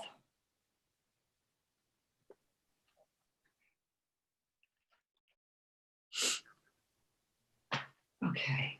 This is just to show what a retaining wall looks like. This is an interesting property. This is off of Old Montauk Highway on Wood Drive in the President's area. And, you know, it's a small neighborhoody type of places. The houses are very, you know, somewhat modest. And this is a funny little property in that it's almost like a kettle hole. If you could keep going through the pictures, please. Keep going. That's not helping me. That's not helping. Keep going. That's the front of the house. Oh, Okay, so there, stop right there. You see that retaining wall and the house, how close it is? So the house is plopped down into this sort of little gully, and they got building permits to build these retaining walls. The retaining walls in the back area behind the plane of the front of the house come up to approximately, they start at 6 feet from the front plane and they go up to 8 foot in the back, and it just surrounds the back property. There's hardly any land. They did have building permits to do it, but they didn't have ARB approval because the wall in the back goes up to 8 feet. So I went through and measured, Tara measured everything, and I'm going to read into the record what this is for. Inspector noticed that the retaining walls did not receive ARB approval or CO for the inspection. Retaining walls were shown on plans associated with the building department. Owner did not realize ARB was required for the permit to be issued. The retaining wall on the rear is 8 foot. The north side retaining wall goes from 6.6 inches to 8.3 in one corner. The south side retaining wall goes from 5.7 to 7.4. The side street retaining wall goes from 2 feet 6 inches from the grade of the house. And then there's also a fence in the front. If we could go to the front of the house, it's a small little 4-foot fencing in front of like a pull-in drive area. This literally is like a little square postage stamp. There you go. So that is the little 4-foot fencing that they have that goes down to the front of the house.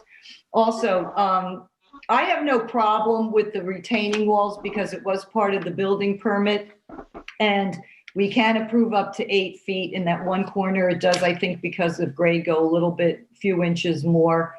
I think it's okay. However, on the side of the left and the right on the front of the house, there's some posts that don't make any sense to me that are quite tall, and I'm going to recommend that they get reduced. So my pictures that I sent to Derek, can you pull them up? There would be 2 photographs that I submitted. Not that. That was one of Tara's, I think, because you can't see it because of the sunlight.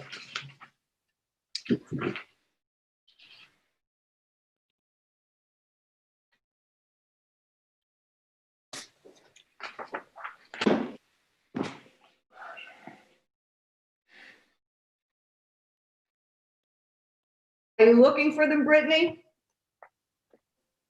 Yes, I am. Okay.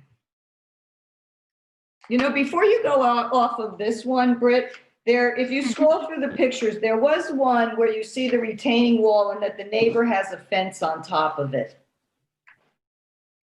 that are part of this file.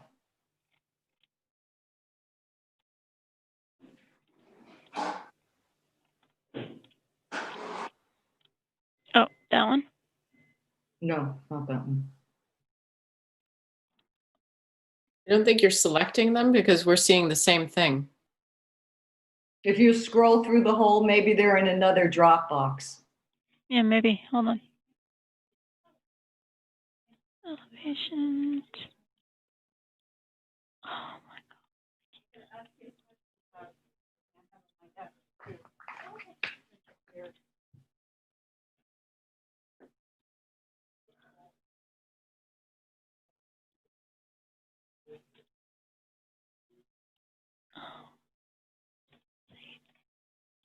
Oh, I see it, Betsy. It's in that, just scroll down, Brittany. If you would, please. Mhm. Talking about a neighbor's fence, correct? Yeah, keep going.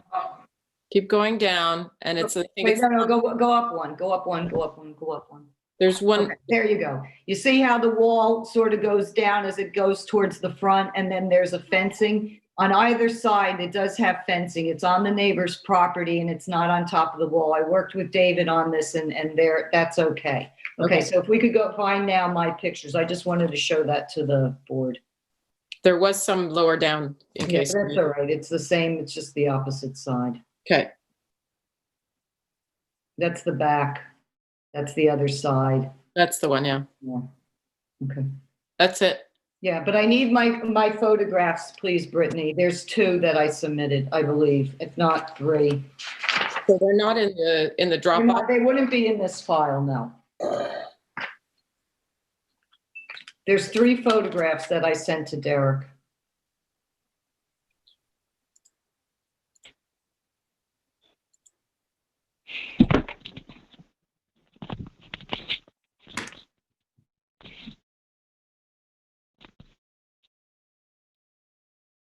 There's a reason why I'm doing this, because I need to make a motion, not a motion, I need to have these taken down.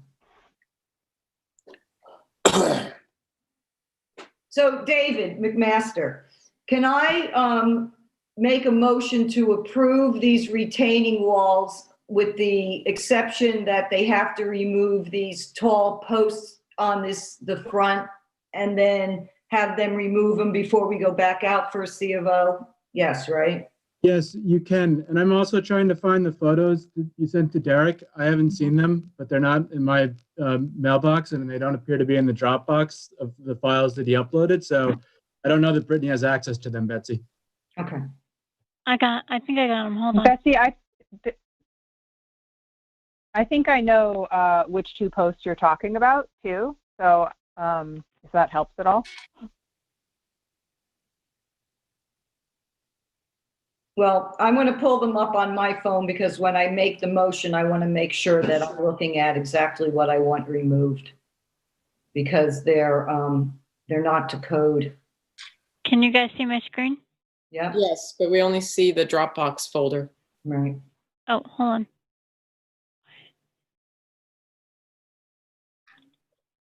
Ah, there you go. Bless you. Bless you. No.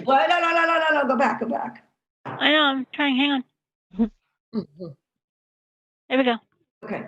So this is the little fencing, but it's got this tall post that goes up like, 8 feet.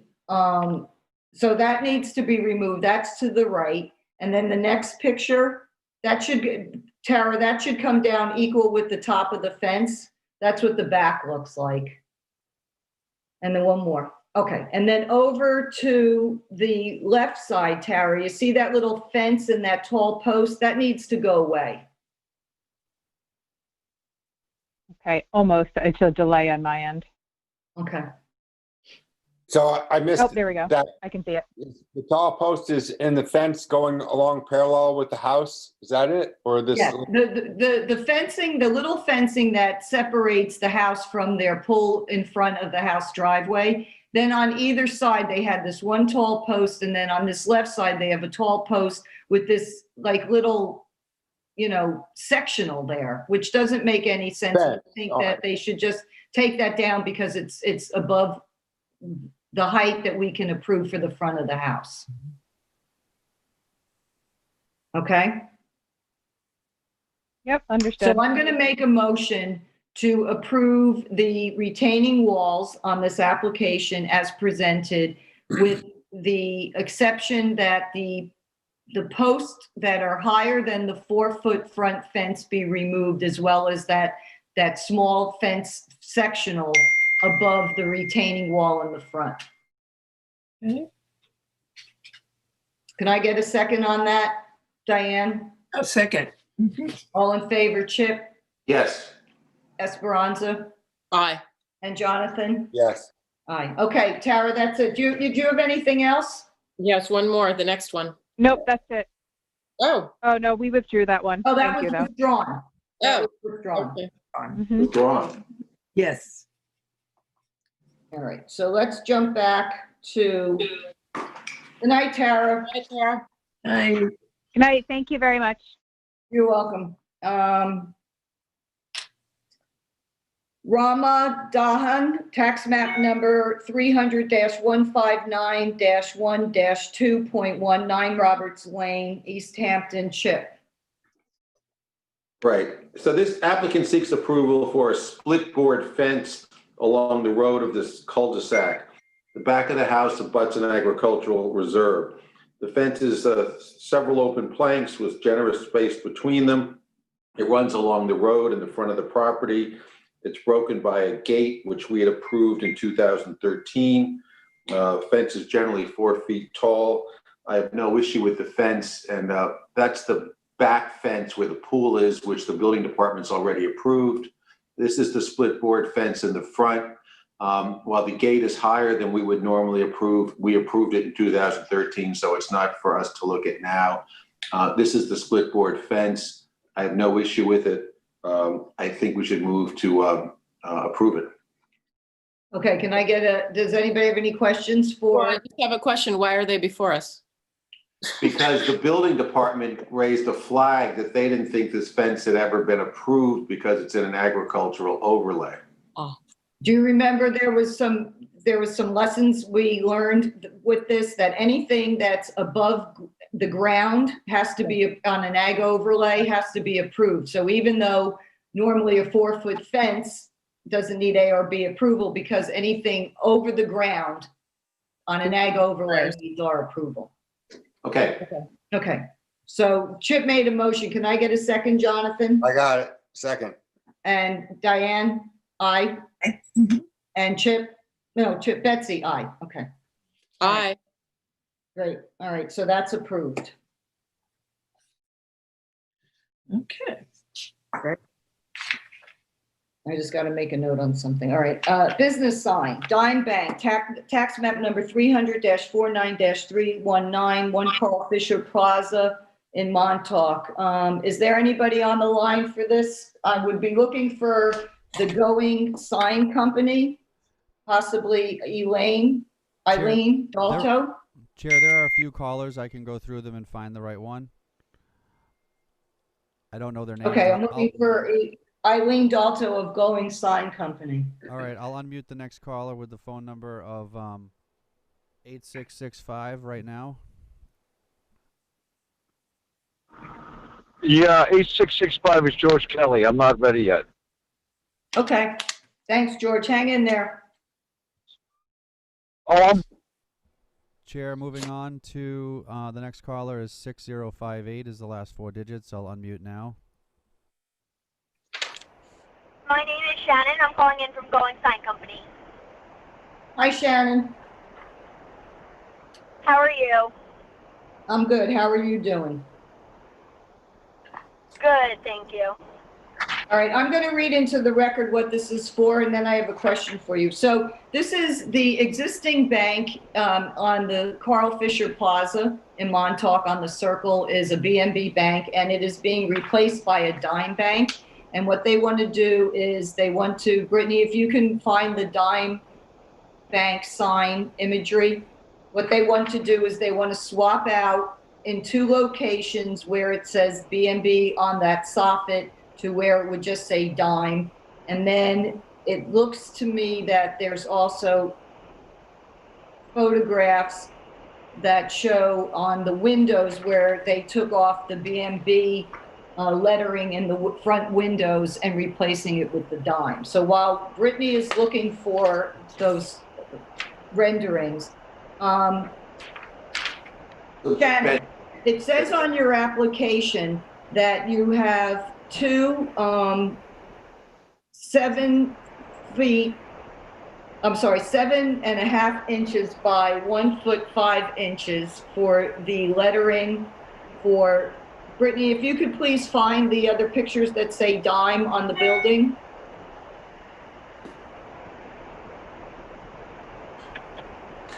Just scroll, please. There you go. Keep going, keep going, keep going. Keep going.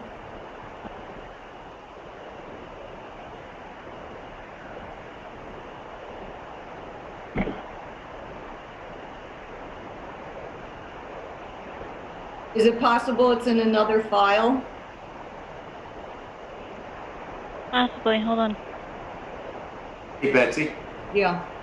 So Bridgehampton National Bank, which is now BNB Bank, has merged with Dime Bank. So this is the first of many sign changes we're going to see. They have, branch in East. Oh, it's in the Village in East Hampton. Oh, Did that this may be change Yes, did that bank change to a dime bank, the one in? Yes, well, they merged and the new name is Dime, but this may be the only one that comes before us because the other one's at East Hampton Village. Right. Well, it's interesting. When I saw this, I was really sad that B&B was leaving Montauk, but I guess No, they're in a doesn't name. matter. Brittany, we've got to find that. I can't keep prolonging this meeting like this. I need to show the signage, please. I don't see it even in the Dropbox. No, it's in there. I have the paperwork. No, I don't see the folder in the Dropbox is what I'm saying. Yeah. Brittany, this is what it looks like.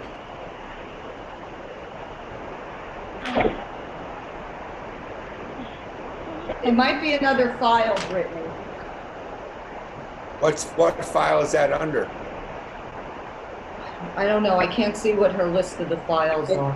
I'm going through, I don't have file number 5. It skips. It's one of 9. There it is. Stop. Don't move. Move it. Don't move it. Okay. So, Shannon, the soffit dimes, right, is listed on your application. And then you have 2 dimes in the window, but you only have that, you're having 3 signs, but there's actually 4. Is that correct? So it'll be the 2 letter sets in the soffit, and then there are 2 vinyl logos in the window. So, yes, that may have just been an error. Okay, because what I'm going to do is I'm going to correct. Okay, so basically, my question is that they've made. Sorry, I see because there's a small tenant panel as well. So in the application, I wasn't the one that submitted the application, so I'm thinking we may have been filing for the 2 on the soffit, and number 3 may have been that small tenant panel, maybe where the discrepancy is on the count, if that makes sense. Well, I need to have this to be accurate in order to approve it. And so, because it says on the application, it says 3 single-sided signs, okay? It lists the 2 that are going to be on the soffit, and then it says 1 that I can't make out what it says, and it says that they total 5 feet, and it's 5 square feet, and there's no way that all of that would be 5 square feet. It might be 6 or 7. So I'm going to table this and ask you to correct this application. And Okay, from my perspective, if I had all... I believe the tenant panel is... Sorry, I think that 3rd one for the 5 square feet, that's that tenant panel, the smaller sign. Yeah, but you still need the other 2. 3 signs that we were filing for. So the vinyl needs to be filed for as well. So it would be 5 signs total then, if I'm understanding correctly? Right, I need everything that's signage to be on the application with all of the measurements and the total amount of square footage in total. From my perspective, and I'm going to poll the board, I don't see any problem with what they're asking for. I just need all the correct information. Okay, is everybody in agreement that we're okay with it? Yes. Yes, yes, okay. So if you can get that to us for our next meeting before Thursday, the 21st, you could be back on for the 28th meeting. So I'm going to table this, okay? Perfect. We'll absolutely work on that first thing tomorrow. Yeah, thank you very much. I appreciate it. Thank you, Shannon. Have a good evening. Okay. Have a great night. Thank you. Great. Changes to commercial Beachcomber LTD, tax map number 300-48-8-22.1727 Old Montauk Highway in Montauk. Michael, I'm looking for possibly Lori Wilshire, somebody from Land Planning Services. It could also be Jean or... I believe Lori's on the Zoom call. Lori, you there? It's actually Jean from LPS. Jean, sorry. hi, how are you? Good, how are you tonight? Good, good, good. One thing I just want to point out in your letter to the board, Our chairman has been changed in a year. Well aware of that, yes. Okay. Lori and I noted that. Okay, I'm sure it was just a technical error. Okay. It was pulling up an old letter from, because this is an application to do the same thing we had done at Building 300. So yes, it was pulling up Building 300's letter from last. No worries. Okay, so this is the Beachcomber Resort, which is located at 727 Old Montauk Highway across from the ocean on the north side of Old Montauk Highway. And the description of the proposed exterior changes are, and Brittany, what I'm going to ask you to do is to look for my photographs that I submitted. And I think, David, what did Derek say? Where are they? The deck plans, is that what you're looking for? No, I'm looking for photographs that I submitted. Derek said that they're in the Dropbox in the. Okay, so if you could look for my photographs, please, Brittany, pick them up. They're not in this file. The scope of the work. That Dropbox, just a note, the Dropbox didn't update. So maybe, I don't know if. Derek sent David a letter and said that that he put them in the Dropbox. Well, I don't know which Dropbox. There they are, right there. Okay. So just hold that there for now. Okay. Don't change that. I'm just going to read this in. The scope of the work will encompass 15 first floor unit decks of the 400 building, which is number 400 building, as highlighted on the survey. Proposed work will be to remove existing decking planks and replace any rotted, damaged floor framing as necessary. Install new IPE decking planks in accordance with attached plans. Install new deck railing as depicted for Unit 6 and shown on page S2 of the attached plans. Replace in-kind railing on all other units. So, Jean, let me ask you a question. This is a photograph of the back of the building of 400, right? Is any of this decking changing, or is it just on the front-facing side of the building? The front-facing side. Okay, so Brittany, if you can go to the next photograph, please. Okay, this is the front-facing. So what they're doing is they're replacing any of the decking that's rotted, and then they're replacing the wood frame railings with a cable wire railing. Is that correct, Jean? No, they're replacing the decks. The railing will be in kind at all units except for Unit 6, which is the unit that has the I'm trying to see if I can see it in the picture, the pass-through under it. And that one will be as the new deck railing on page S2 of the plans. It says new deck railing, unit number 6. Okay, and are we looking at number 6? Can you see our screen? Is that center one number 6? Oh, okay, yes. Okay, so all of the decking is going to replace where it's rotted in kind, but all of those wood railings stay the same with the exception of that center one on the first floor, correct? Correct. Okay, so can we go to what page on the plans, Jean? S2, it should be on S2. Great, thank you.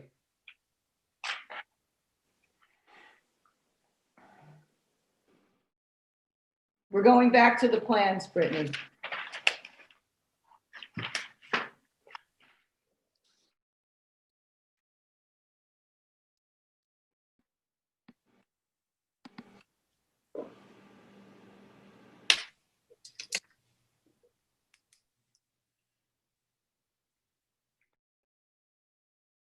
Yep, that's it. Hit it. Let's go.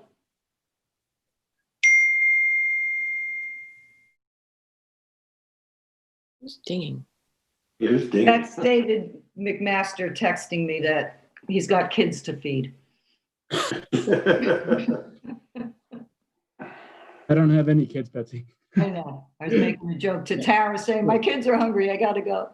Just to clarify for Derek's sake, the photos submitted by the board members are in the Smartboard folder. Oh, the But smart board. the applicants are in the Dropbox. Yes. Two different places. Okay, Good. All right. I was confused. all right. Are we having a problem with the smart board or the Dropbox that we're not getting these plans pulled up even though they're highlighted? Right there, where the type, no, go down one where it says S2. The third one, deck plan, site plan, S2, you had the highlight on it, Brittany. The third line. That's what I have up right here. It's taking a while. You may see it, but we don't. It's just a black and white. Somehow Jonathan gets them before we do. No, I think Jonathan's looking on his other screen. I have two computers here. So I have Oh, a Dropbox tricky. over Just here. like David. Brittany, just make sure you double click when you're trying to open each one of those. Yeah. There you go. So Jean, can you explain to us what we're looking at? Okay, you're on S2, right? Yes. Let me just make it bigger here. Okay, on the bottom right is what we were talking about with the new deck railing plan, unit number 6. Mm-hmm. That's what's going to replace, and you can kind of see to the left and the right a little bit of the opening of unit 6, where the other railings are to remain as they are in kind. You can sort of see the difference there. Right. On unit number 6, it's going to be made, 6 inches taller, and it'll have the stainless steel cables running through it. It won't have the white and I have no problem with this. It's in the center. It's not like it's just one, unit that all of a sudden has a different one. I think it's fine. Does anybody have any comments or questions? Yeah, why are you doing this? Bringing it up to code? Yes, I believe this is a code issue on this one. It's above, as you saw from the previous picture, or one of the previous pictures, it's above an entrance, a lower entrance, and I believe they needed to raise it up a little higher to code and not have an opening because there is a bit of a drop there. So it was, yes, code issue. Oh, it's a railing. In other words, the rest of them are less than 30 inches off the ground? Yeah, I believe that, we don't have a picture of that. I had a picture of that when we had the 300 building. I don't think I have the picture of that here, though. So no, the other ones will be also up to code, but this one needed to raise because of the opening below it. Oh, I see. You're making They everything up needed to code. put the cabling in so that there's not as much white space. So Correct. This has to be higher than the other ones? Is that what it is? 6 inches higher. Because there's a drop that's lower. There's an It's a two-story space, yeah. I see. Okay. All right, so I'm going to make a motion to approve this change to commercial for the new decking plans and the new railing on number 6 unit. Can I get a second on that, Chip? Second. All in favor, Jonathan? Aye. Esperanza? Aye. And Diane? Aye.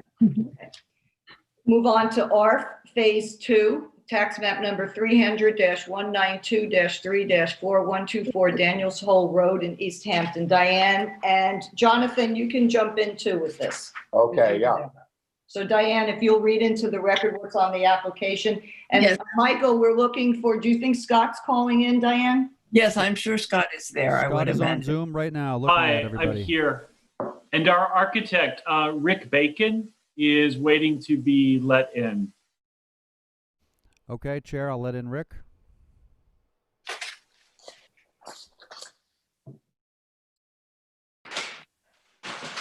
Okay.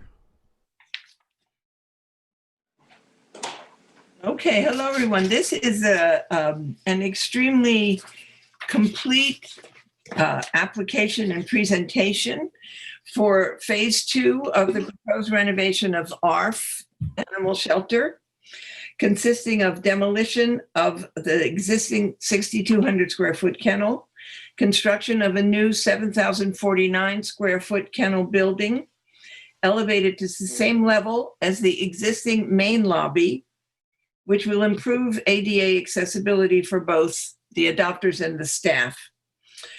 The existing office building of 1,374 square feet will be expanded by 451 feet on the westerly side of the building to accommodate additional conference room, a new one-story, 8,400 square foot training building, including an outside adjacent exercise yard of 2,900 square feet, and a new asphalt drive with relocated parking area that will include 22 new spaces plus 2 new ADA parking spaces for 24 total, and additional improvements to the existing landscape and exterior lights. And Scott, your architect, we have beautiful, beautiful elevations and plans here. If you could talk us through it, I think everybody's very happy to see these improvements at All all. right, Scott, excuse me, Diane, can you see the list of what's in our Dropbox on the screen? Yes. Okay, can you direct Brittany to what you want to start with first? Should she start with the first where it says rendering submitted 1/14/2021 up on the top? Yes, let's start there if we can. Okay. Right, Scott, hi, this is Karen. From Yes. Those renderings were the ones that you had sent over today, which we sent over to Derek at ARB. Great. They're fabulous. Hi, Karen. How are you? Good, how are you? Good. Brittany, can you please open up the rendering submitted, the first line on your file for the Dropbox, please? No, all the way to the top. First one. There you go. And we'll take a look at, we'll go one by one. Am I yelling? Yes. I'm so stressed out. I feel like I'm yelling. It's hard to know on these things. Oh, good. So I'm okay? You're fine. You're fine. The first one, Brittany, if you can open that up, please. Oh. Try double clicking again because it doesn't seem to be going.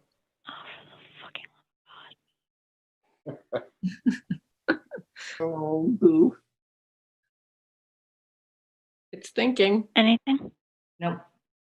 Keep clicking. It's thinking, but it's not doing anything. Oh, that's too bad. Yeah, Like her screen is freezing. This is not working. David, we need help. Somebody's got to go and help this because I can't go through 2 more hours of this.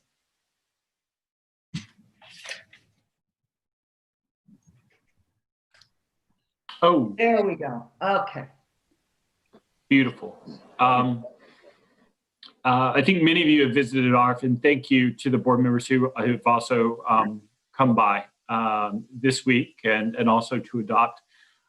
This is the existing main entrance, which is the only changes here are to the main front doors, where we're going with a frameless glass entrance. And we are replacing the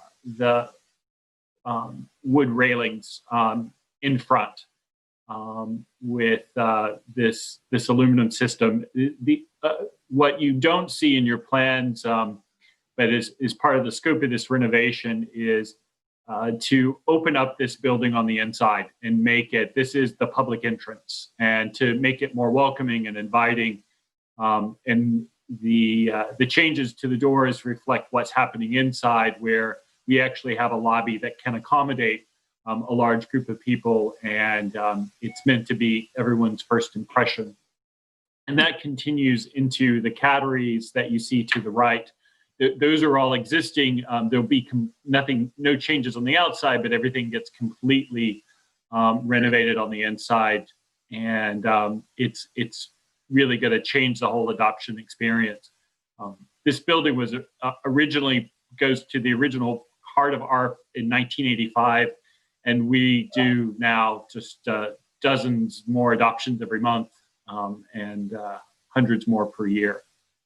I just have one question. Is the little roof overhang that comes over the front, is that new or is that existing? It's existing. What changes?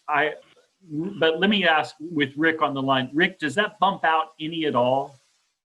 The existing still bumps out. What we've done is we just kind of enhanced the process, if you will. The coming in. design? So we really haven't added any square footage to the building at all. If that's, Yeah. No, because the entrance is there. The entrance looks new, so that's why I was just asking. So yeah, it looks good. It's there. He's just opening it up. It's a really dark. It's a very dark place right now. Right. So probably what's there now is where the peak is. It's filled in with.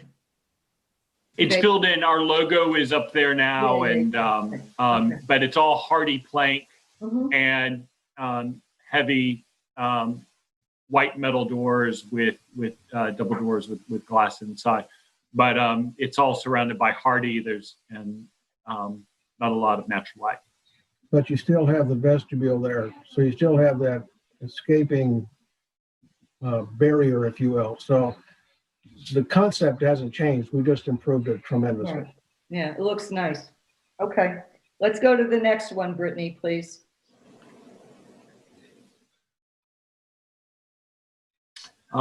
So this is shows the new kennels, which go on top of the footprint of the existing kennels. Right. So can I just ask one question? So the little building over it in the left, that's the entrance that we were just looking at, right?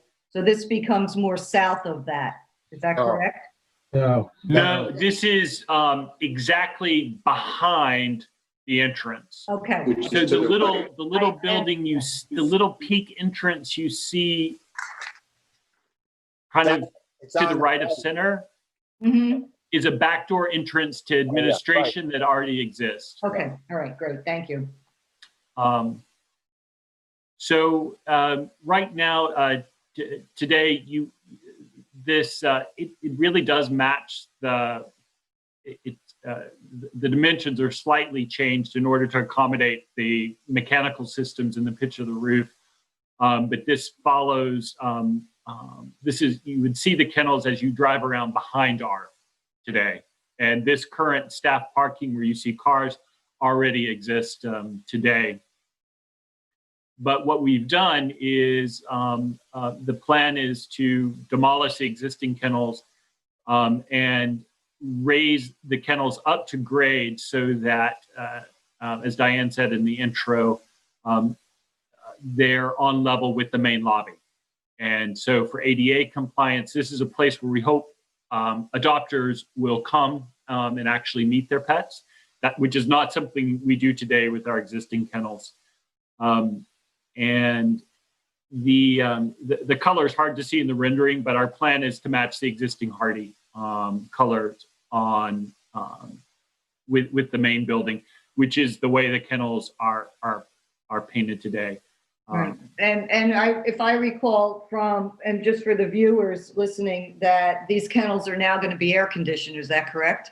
Exactly. And in addition, so right now we have heat, but no air conditioning. And in addition to the air conditioning, it's part of why Rick is on this project. This is his expertise, where it's going to have a shelter grade HVAC mechanical system, includes fresh air intake, air filtration. It's going to be a better place for the animals. It's also going to be a better place for my employees to work. Yeah. Oh, absolutely. Absolutely. Well, okay, let's go to the next one, Britt. Great. This great building, so those of you familiar with ARP and have walked through, as you normally do the drive, currently on the right side, what you would see presently today is a big shipping container filled with donated wire crates. That goes away, and on the footprint of our existing outdoor training yard, which is chain link fence, is this indoor training facility, which will be both for ARF dogs and our year-round training classes, which have been more popular than ever, especially now during the pandemic. This building is, for us, going to be instrumental to, how we continue to train our dogs, especially right now in the winter and in snow. It'll allow us to continue our public classes also in the winter. Right. Those of you who've seen the submittals and visited yesterday know that the rendering doesn't quite do it justice. It's we're using a wood screen paneling on this. Rick, what's the technical name for this?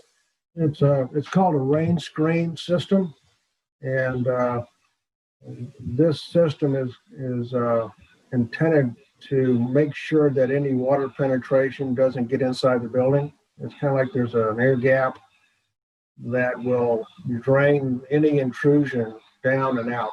It's kind of a new system, but the idea that if you hold up that wood again, Scott, what you'll see when it's built is a kind of a natural look, but the intent is that over time it will weather and silver like you see on a barn, which will match very closely to the existing. Right. Similar to what cedar does, correct? That's correct. Yes. That's and then what type of materials on the roof? It's a standing seam metal roof, but of the same color as the other buildings. So we haven't changed the color palette at all. Great. And Betsy, we submitted photographs of the samples of that rain screen wood siding as well as. Yes, we have everything. I'm sure it's fine. I just have one little question. Is the grass area going to be natural grass or is it going to be turf? You want me to answer that? Yeah, go ahead, Rick.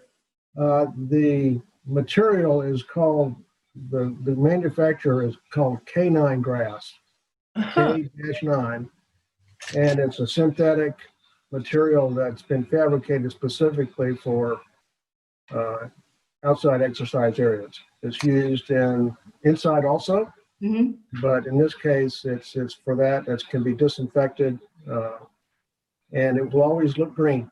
Right. And I believe they use that at airports now also, right? On the inside where they have the watering holes, I'll call it, on the inside, yes. And it's sometimes outside, they have outside right, because areas where it's you can easy take to the dog to water. maintain and disinfect. Does anybody have any questions for Scott or Rick about this? I think it looks great. Yeah. I think it's great. I walked around with Scott yesterday or the day before, and it's the things are outside behind, and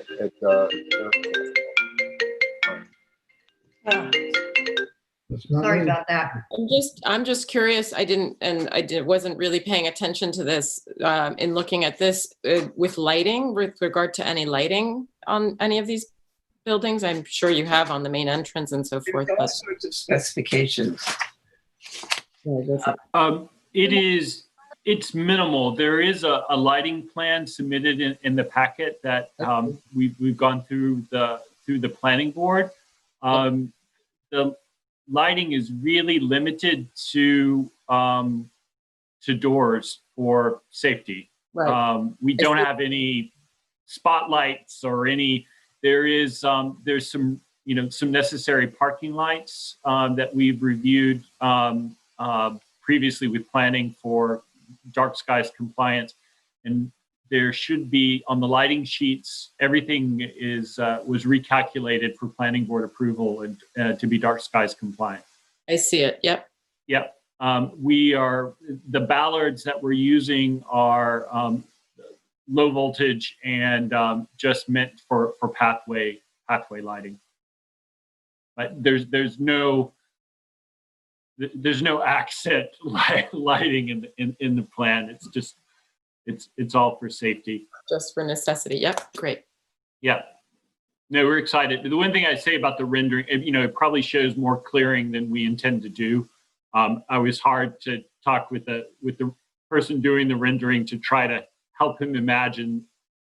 He was in Florida and was trying to send him photos of what the woods look like. But it's funny to say that because the main entrance looked to me like I was in Florida.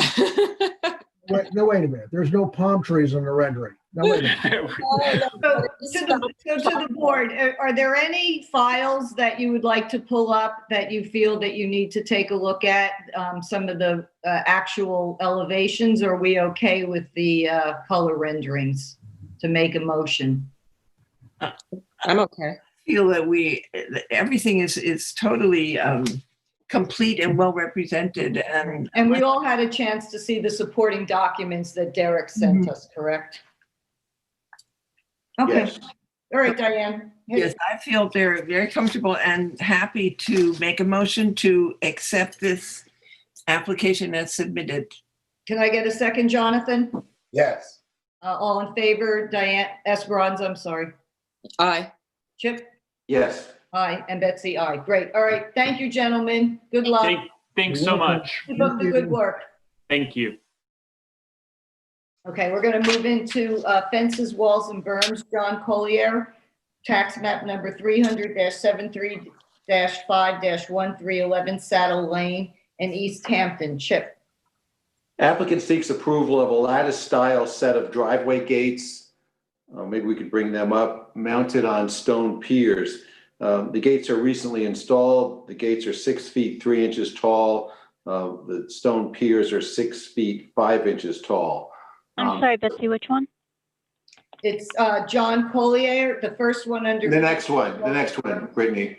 You're right at the top, right there. Yeah. Okay, and wait, Chip, let her try to pull up what you want to look at. Do you want to look at the pictures or the renderings? The third one, yes. The third one.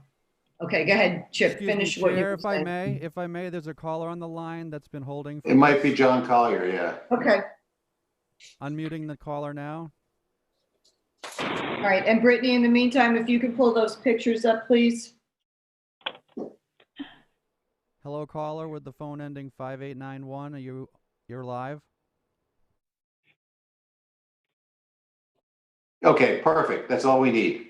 Perfect. Okay, so the applicant seeks approval of a lattice-style set of driveway gates mounted on stone piers, recently installed. The gates are 6 feet 3 inches tall.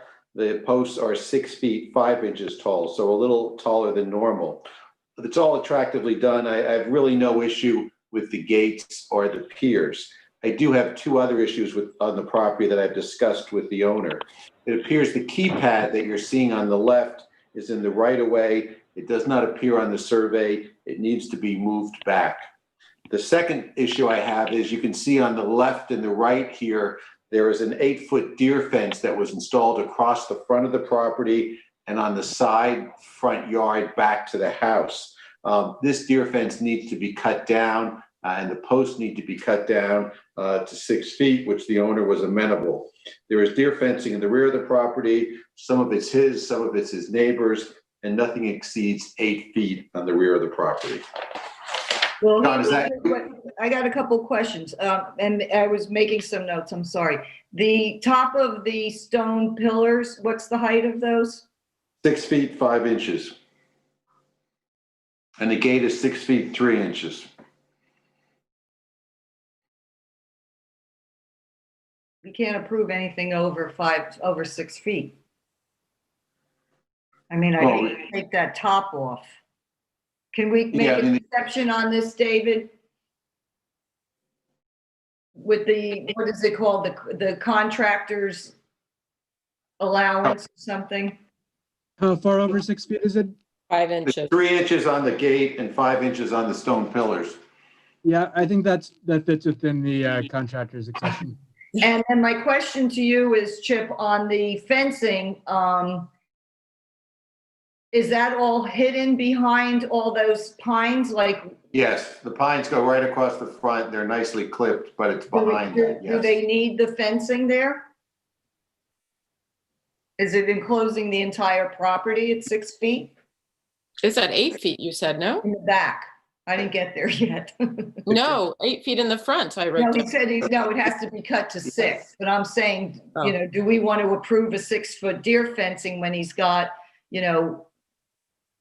The deer can get through there, you know. Is he on the line, John Collier? So do you feel, I guess my question, Chip, is do you feel that in the winter, because those are evergreen pines, that from the street, you wouldn't see the 6-foot deer fencing. Is that You won't correct? see it from the street. On the left is another driveway right behind this mailbox. And that 8-foot fence goes back towards the front facade of the house. And you do see it there quite a bit. But if it's dropped down to 6? No, it's totally clear. There's no real vegetation over in that spot. Well, I would he was willing to drop the deer fencing down to 6 feet, which I thought was a good compromise. Well, what's a compromise to what? Yeah. Well, he can have 4 feet, but he has to have approval for anything above 4 and up to 6. So what's the compromise? I mean, we're giving him the opportunity to keep his enclosed property with 6 in the front, along the side, and then 8 in the back. Yeah, that's what I said. And a gate that's higher than it's supposed to be. Right. Well, this was all put in by East End Gates, which he had no knowledge that there were rules and regulations about heights. Well, then he needs to make a complaint. So you don't want to approve the deer fencing in the front? Is that what I'm? No, I'm just questioning all this. It's what's going on in the neighborhood? Are there other gates like this? Well, the house across the street is our next problem, and he has an 8-foot deer fence. We've looked at the house across the street. His entire property is deer fenced in at 8 feet. We made a recommendation at the December meeting that needs to come down or out. It's a heavily fenced neighborhood. Can we see a survey, please? Let's go through your pictures before we, okay. I was gonna say, let's go through the pictures before we lose that. I don't know if these are my pictures. If this is in the Dropbox, these are his pictures.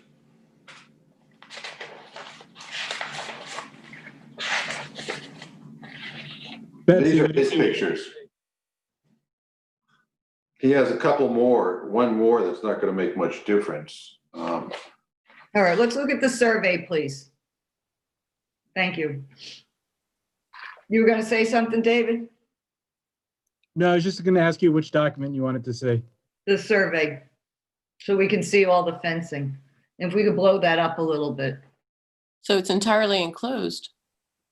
Yeah, that's entirely enclosed, but a lot of the fencing in the back is not his fencing, it's neighbor's fencing. But it's on his property line. It's no difference. He has in many places, there's a double fence. There's his fence and the neighbor's fence is right next to it.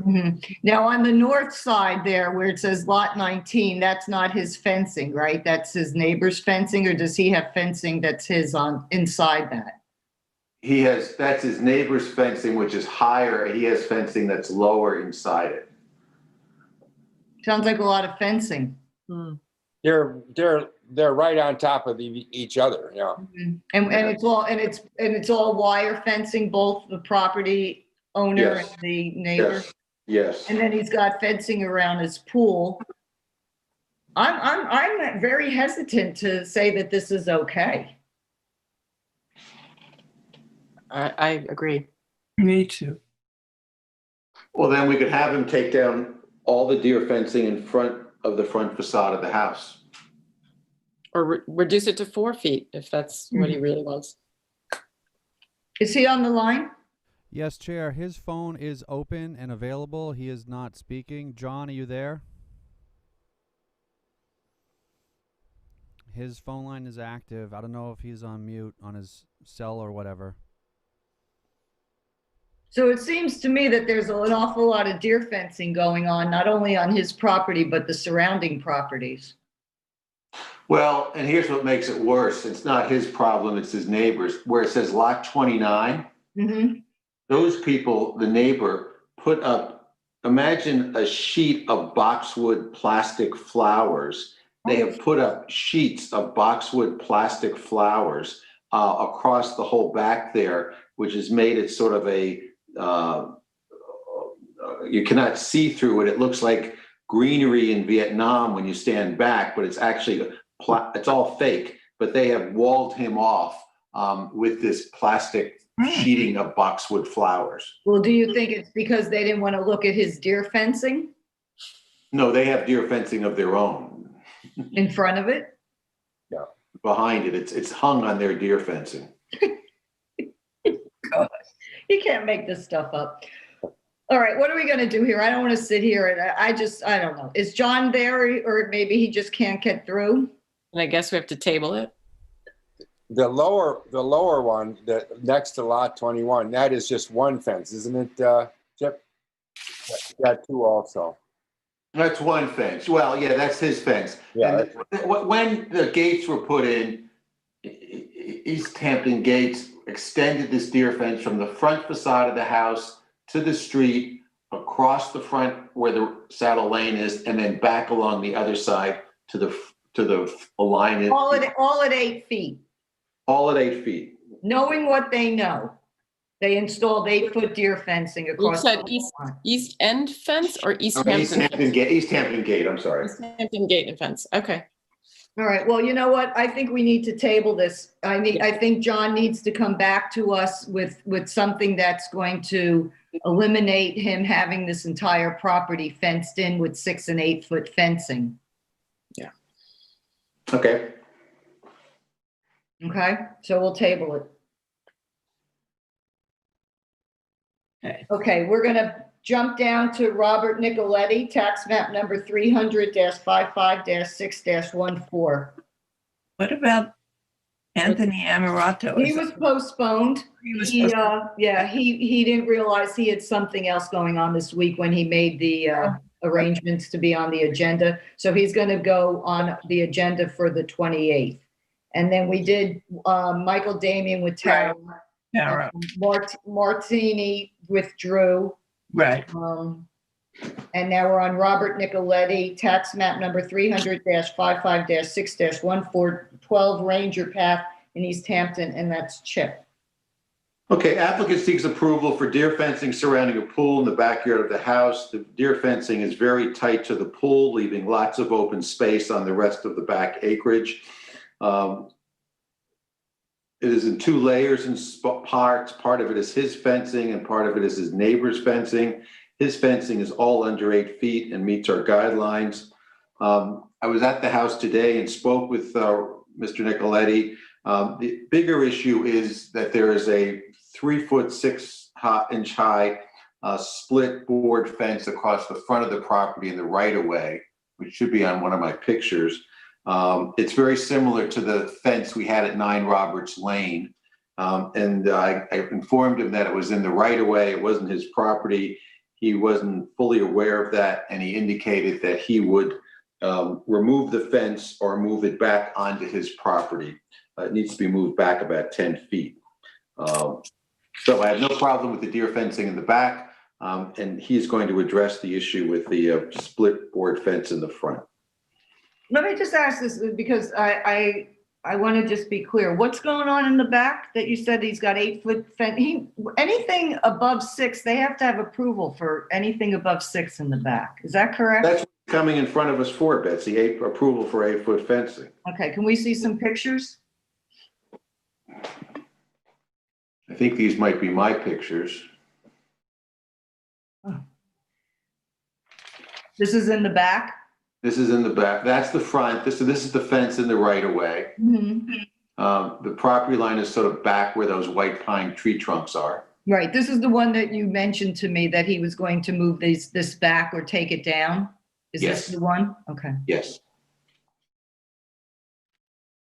And this is the fencing in the back. Some of it's his fencing. Here, I think it's a 4-foot section. It's very short. And then the other fencing is his neighbor's fencing, I believe. Are the posts, the 8-foot posts his or just the 4-foot little fencing? In different parts, it's different people's. Do we have a survey that we can look at? Yes, we do.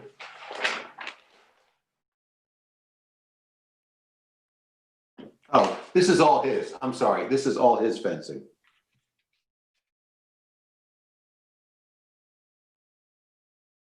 In fact, all of it's his fencing. I just looked at the survey again.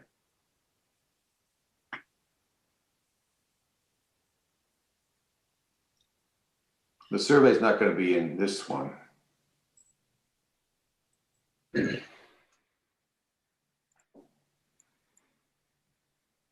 The survey should be in the Dropbox file. Yes.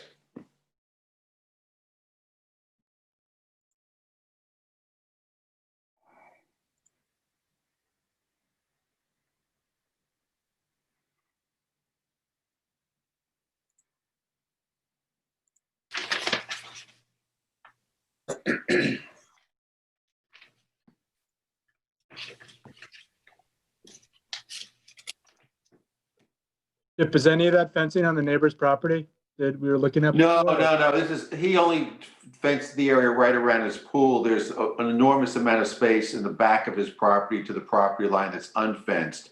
On the front sides of the house, he has a very short 4-foot wire fence that goes from the road to the front facade of the house, and then I think goes around the back. And then the deer fencing's been added behind this. Is there any reason why we can't pull up a survey?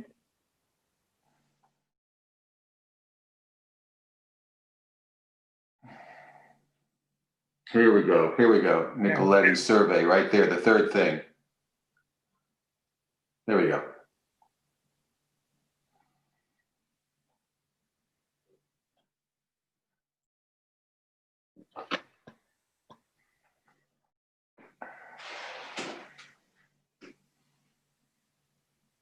Okay, so the street is on the front where it says Ranger Path. There's a short 4-foot fence that goes up along the side of the house.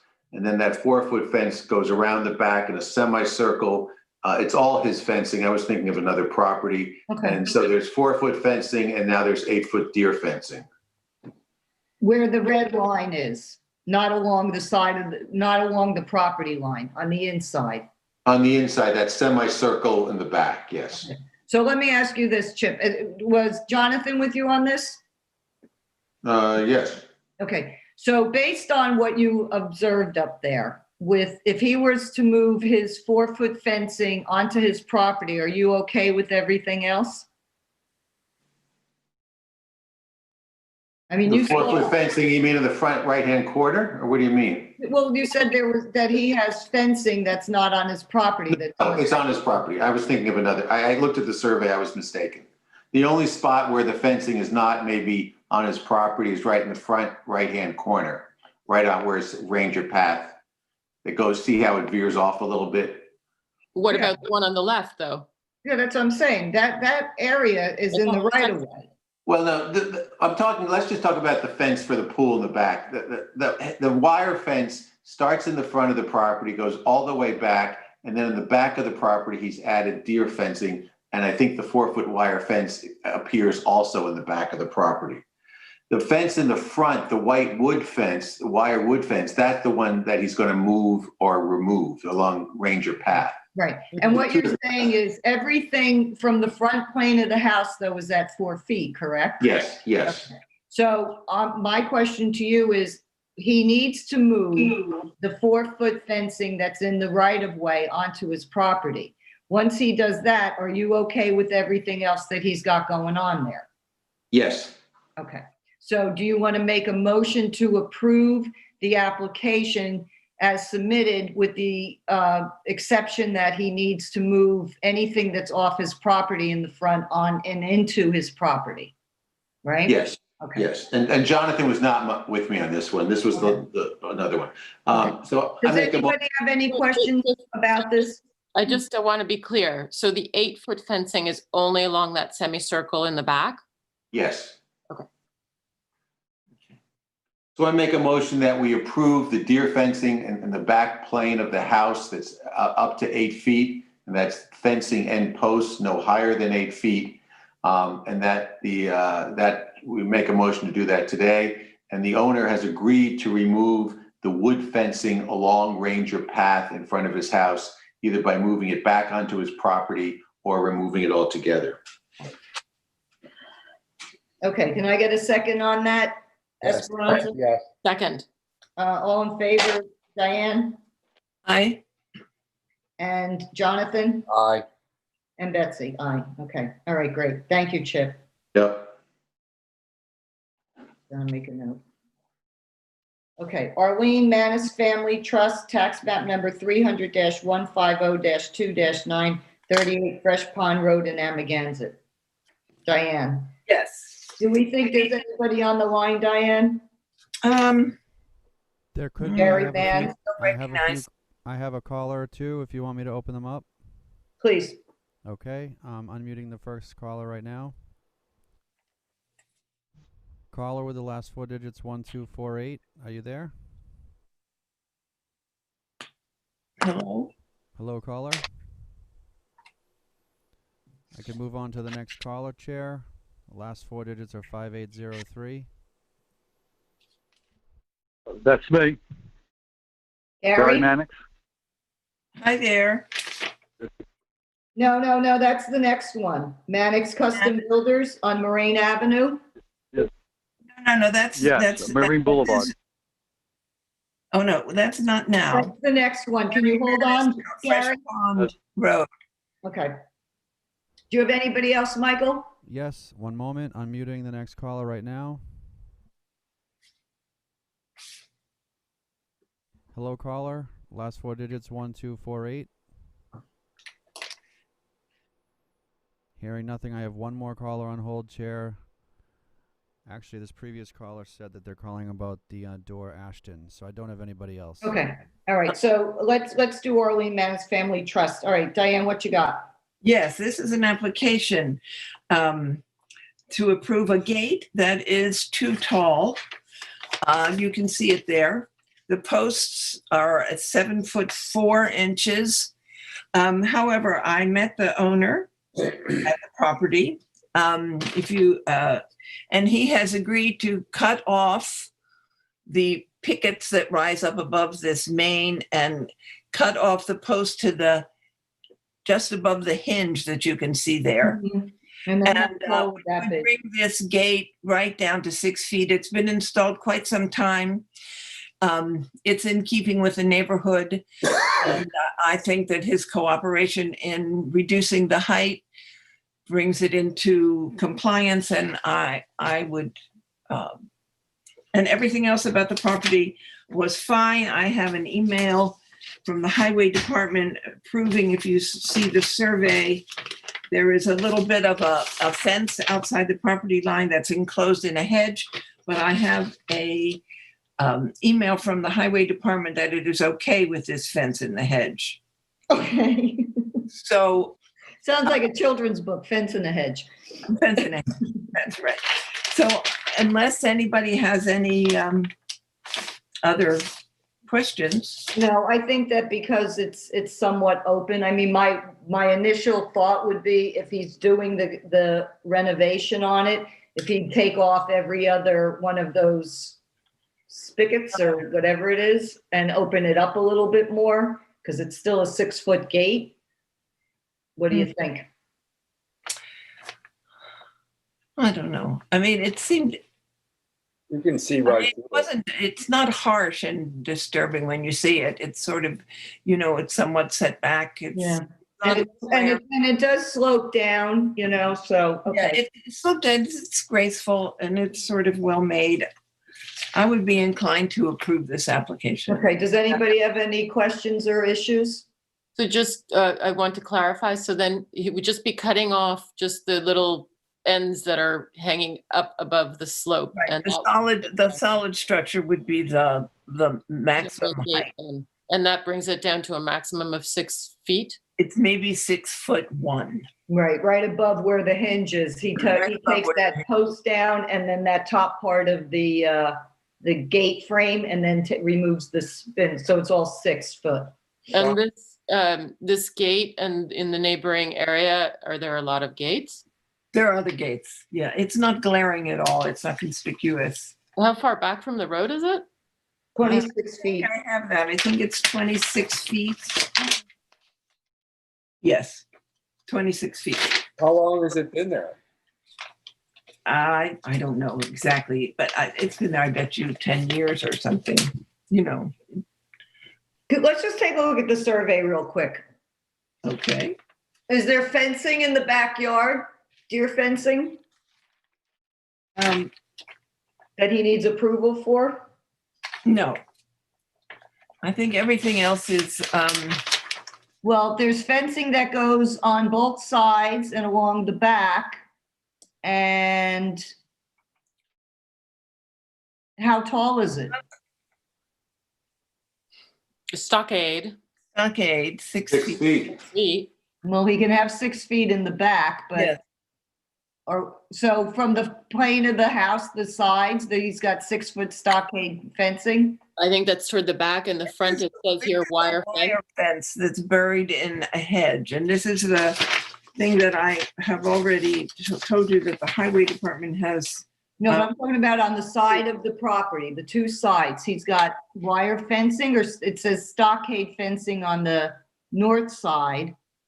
No, I think the stockade fencing, it's a very confusing property, the way that the pavement lines up and things. And when you are looking at the house, you think that the property ends where this fence is, but in fact, there's a paved driveway that is part of his property. And this fence on the outer is not his fence, is the neighbor's fence. So it's mostly wire fence and hedge. Yeah. And then it just goes to stockade right in the back on the, yes, on the lower, on the right there. What about on that north side? Right in the corner in the front, it says stockade fence. Yeah. Is that his? This one, over here in the top left part. The top left. North of the gate, right on the corner of the property line, it says stockade fence. Mm-hmm. It was my understanding that this was not his fence.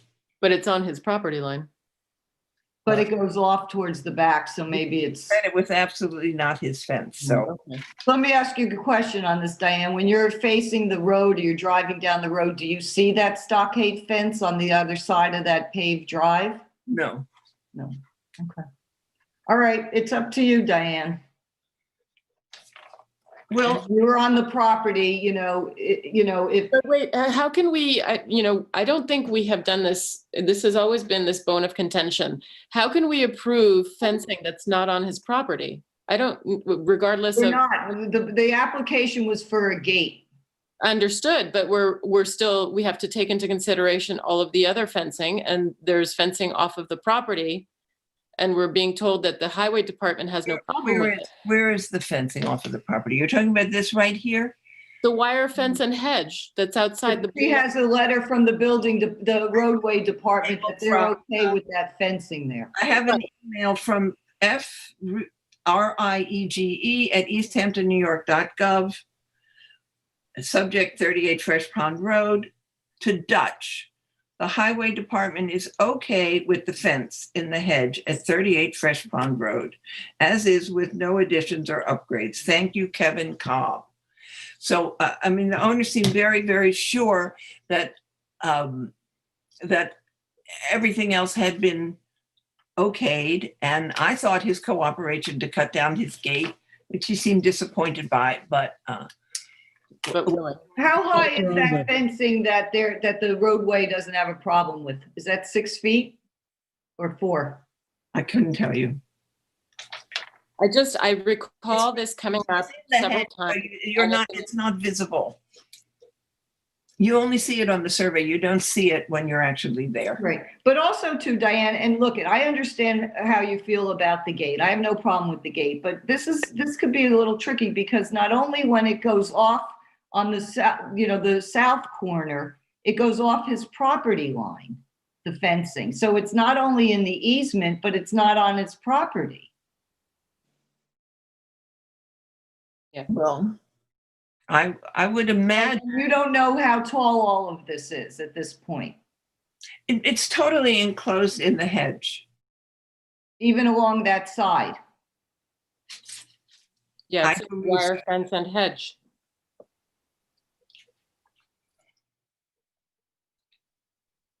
But here's the thing, I don't want to approve something that we don't know how high it is. What if it's 8 feet? That and just the fence that's inside the hedge? Yeah. I mean, we can't approve anything that's over 6 in the front. And also, Betsy, I'm just uncomfortable because I know we've had this happen before, and I don't know if David McMaster wants to chime in, but a letter from the highway department in past has not been a guarantee for people to keep fencing that's not on their property. We are not supposed to approve fencing that's not within the property line. So, Right, and what's the date of that letter from the highway department? Let's see if I can see a date.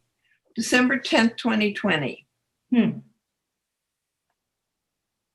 Betsy, my understanding is that in these situations where highway has no objection to the structure in the right of way, you apply the ARB standards as we, like if the structure was on the applicant's property. But you're right, it is no guarantee that in the future, highway might determine that the fence has to be moved from the right of way. Right. But for the meantime, we can require the application of the ARB rules as they apply to height limitations. Right. My only concern, and I agree with you, my only concern is we don't know how high this fencing is because it's in, so for us to just say, oh, it's okay, when it could be over 6 feet and that's against code. Well, why don't we table it and Diane goes back and measures the height of the fence? Yeah. Yeah, let's table it. Okay. And Diane, if you want, I'll go out with you and I'll climb through the bush for you, okay? Great. Okay. So we're going to table this so that we can look at it again. Now, let me ask you this, David. Does the property owner have to ask to be put back on? Highway said that they can have it. Or can we just? They don't have the authority to. David? Yes.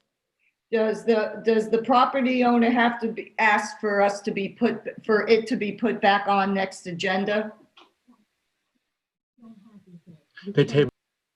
If we table this, they have to ask to be put back on the agenda, correct? Can you repeat that, please, Betsy? Somebody came in my office. Okay, so we're tabling this so we could get more information about the fencing heights in the front sides of the property, right? So my question is, does then this go into where we tell them we tabled it because we need more information and they have to ask to be put back on the agenda, correct? Yes, that's correct. They would have to request to be put back on the agenda. Okay, great. All right, John Jordan, tax map number 300-176-8-7, 103. It says Mariner, but it's Marine Boulevard in Amagansett. And Gary's on the line, Michael.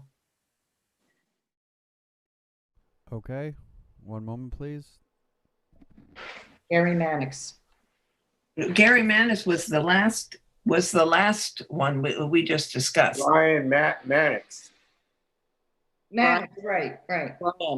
Gary Mannix. Brian Mannix. Brian Mannix. There you go. Sorry, Brian. I thought I heard Gary. All right. Okay, this is an application to install a motorized gate. This is a property that is on the ocean. So the front yard is actually the backyard, or what we think of as facing the road is actually the backyard. This is Marine Boulevard is a very, well, if it wasn't so beachy and surfy, I'd say it was an earthy community. There are absolutely no gates and nothing interrupts sort of the natural feel of it. Excuse me for 1 second, please. Brittany, can we get rid of this last application survey on the screen and pull up whatever you have for 103 Marine Boulevard? That was mine. John Jordan. We're on a new application.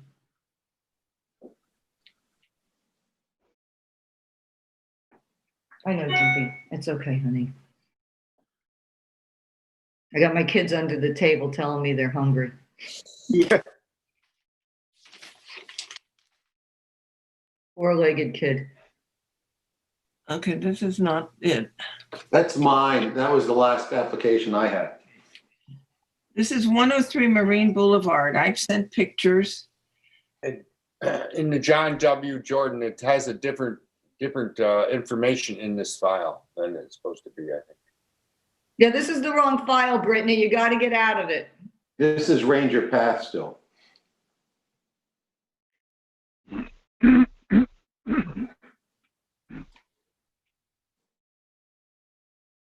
Right there. Hit it. Okay, great. No, see, it's wrong information under that name. Yeah, they dropped the wrong one in. Oh, too bad. So photos and survey though, maybe? Let's see. No. What about the photos? Maybe they have Diane's photos in it. Maybe. Well, I think that's as David indicated. It's just a fence. Smartboard Dropbox. Can we see the photos, please?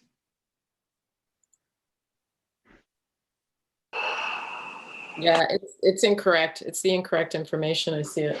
There's nothing. So we don't know where the photos are. Oh, too bad. That's Ranger Path. Okay, so Diane, I got to ask this, and David.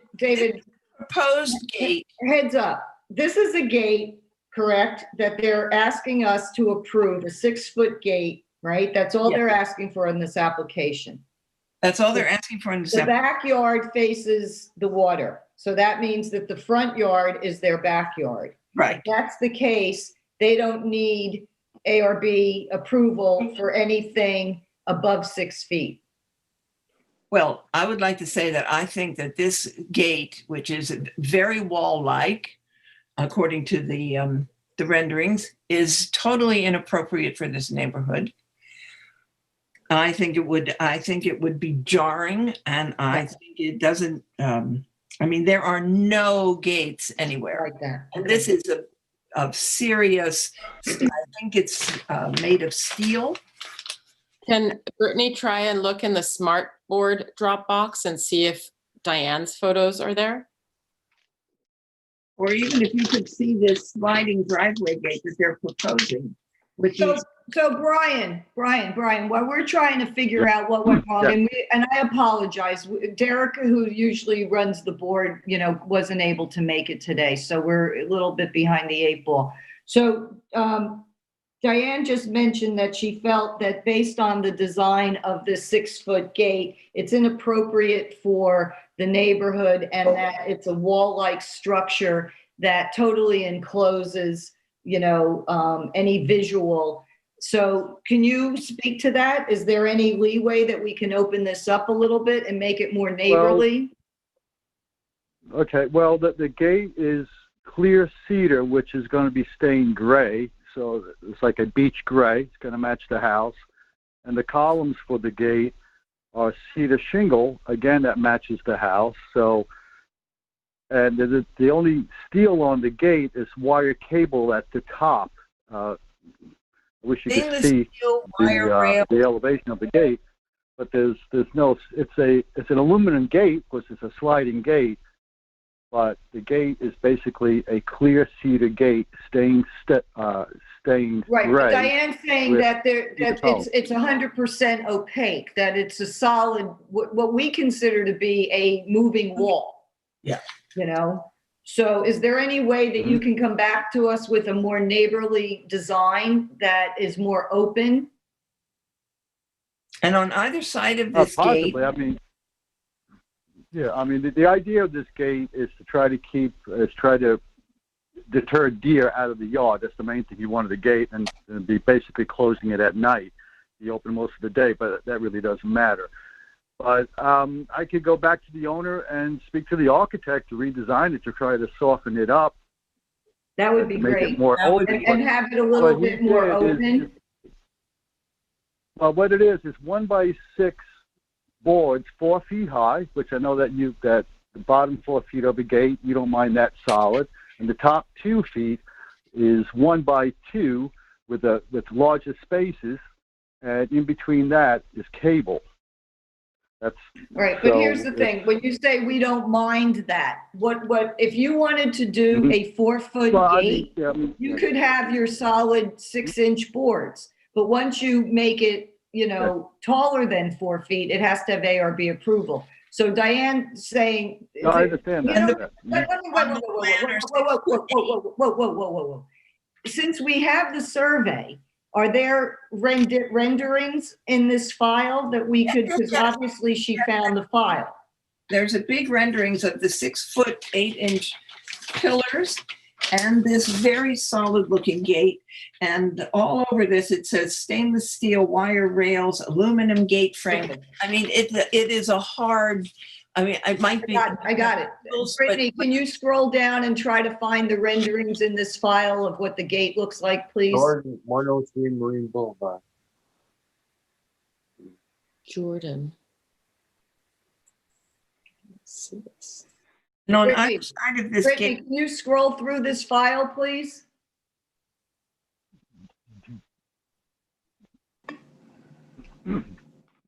Are you there? I'm here, yeah. No, Brit. Oh. Okay. There we go. All right. Stay right there. Thank you. Okay. There it is. First of all, we can't approve anything over 6 feet. The posts are 6 foot 8. And probably they're saying that, I don't know that there's an exact measurement for the gate. Yeah, the gate, we would keeping the gate at 6 feet. That's the most obvious. Well, I've got to get David involved in this because we got to follow code. So here's the thing, David. From what I understand, that if this gate is facing the roadway, it can't be more than 6 feet, but because the front yard is the water, this is the back, they're allowed to have a 6 foot gate. Is that correct? You're unmute yourself. David, unmute yourself. So I was discussing something with Nancy Lynn, Betsy. Okay, all right, sorry.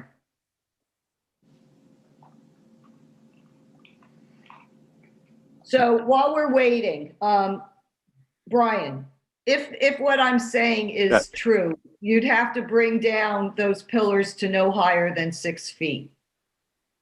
Okay? Okay. The board would like to see this more open. Much more open. Okay, probably do that. And, right, and if you removed every other panel on the bottom and every other panel on the top, I think you know, whether the deer is going to jump that or not, what you have is more of an open gate that would be more neighborly and friendly to the area, is not going to deter deer jumping it either way. You know what I'm saying? I agree. Yeah. They're not going to try to squeeze through that. So let's just wait to hear what David comes back with to see if you're, go ahead. What are the stainless Repeat steel your question, cables Betsy? for? What? The stainless steel cables, why are they there? Decorative. I'm not really sure why they are there. Not sure why. And I just would like to say that on either side of this proposed gate, there is a wire mesh fence on the outside of the shrubbery that's over 7 feet tall on posts that are about 8 or 9 feet tall. Oh God. Yeah. Okay. So it is an anomaly in this neighborhood, which is a sandy, beachy, surfy. Right. It's inappropriate. Yeah. All of it. So David, tell me about this gate because of the water fronting, please. David? What specifically are you interested in it? The water is the front yard. Right. So that means that his gate is considered back, but because the gate faces the road, he can't have anything over 6 feet, but he is allowed a 6 foot gate because it's in his backyard. Is that correct? Yes, that is correct. He doesn't need ARB approval for anything 6 foot or under. In this case, no. No. Because of the location and the property. Right. Being on the water. So, let me jump in here, Diane, okay? If you allow me. Brian, nothing can go over 6 feet. I think you're hearing from Diane that the style and this sort of wall-like structure does not fit in with the rural character or the beachy character of the neighborhood. So we would like to ask you to ask the owner if they would be willing to open that up and make it look a little bit more in keeping with the neighborhood. With regard to anything over 6 feet, fencing, posts, it's got to all come down. You can have 4 feet, right? No, you can have up to 6 feet because it's your backyard, but it's all got to be cut down. So I'm going to table this and ask you to come back to us with possibly a new design that we can approve at 6 feet, knowing that you're going to have to cut all that fencing and posts down, okay? Okay, great. Great, excellent. So our next meeting is the 28th, and if you can have your information in, you know, like you've submitted with the changes before 12 noon on the 21st, then you'll get put on the agenda. Perfect. Great, all right, thanks. Okay, thanks so much, Brian. Okay. Okay, thank you, Okay, Diane. thank you. That was great. Okay, Stephen and Andrea Mendelsberg, tax map number 300-126-1-18.45177 Cross Highway to Devon, Amagansett. Diane. Yes, I think Mr. Mandelsberg has been on the line for a long time. Yes, they're on I don't know, Zoom. I'm sorry.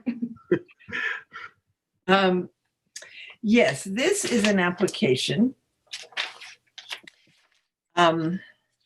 It sounds much worse than it is, to approve a chain link 7-foot fence, black, that has existed for 17 years on a property that is the middle of 3 driveways at the end of a flag lot.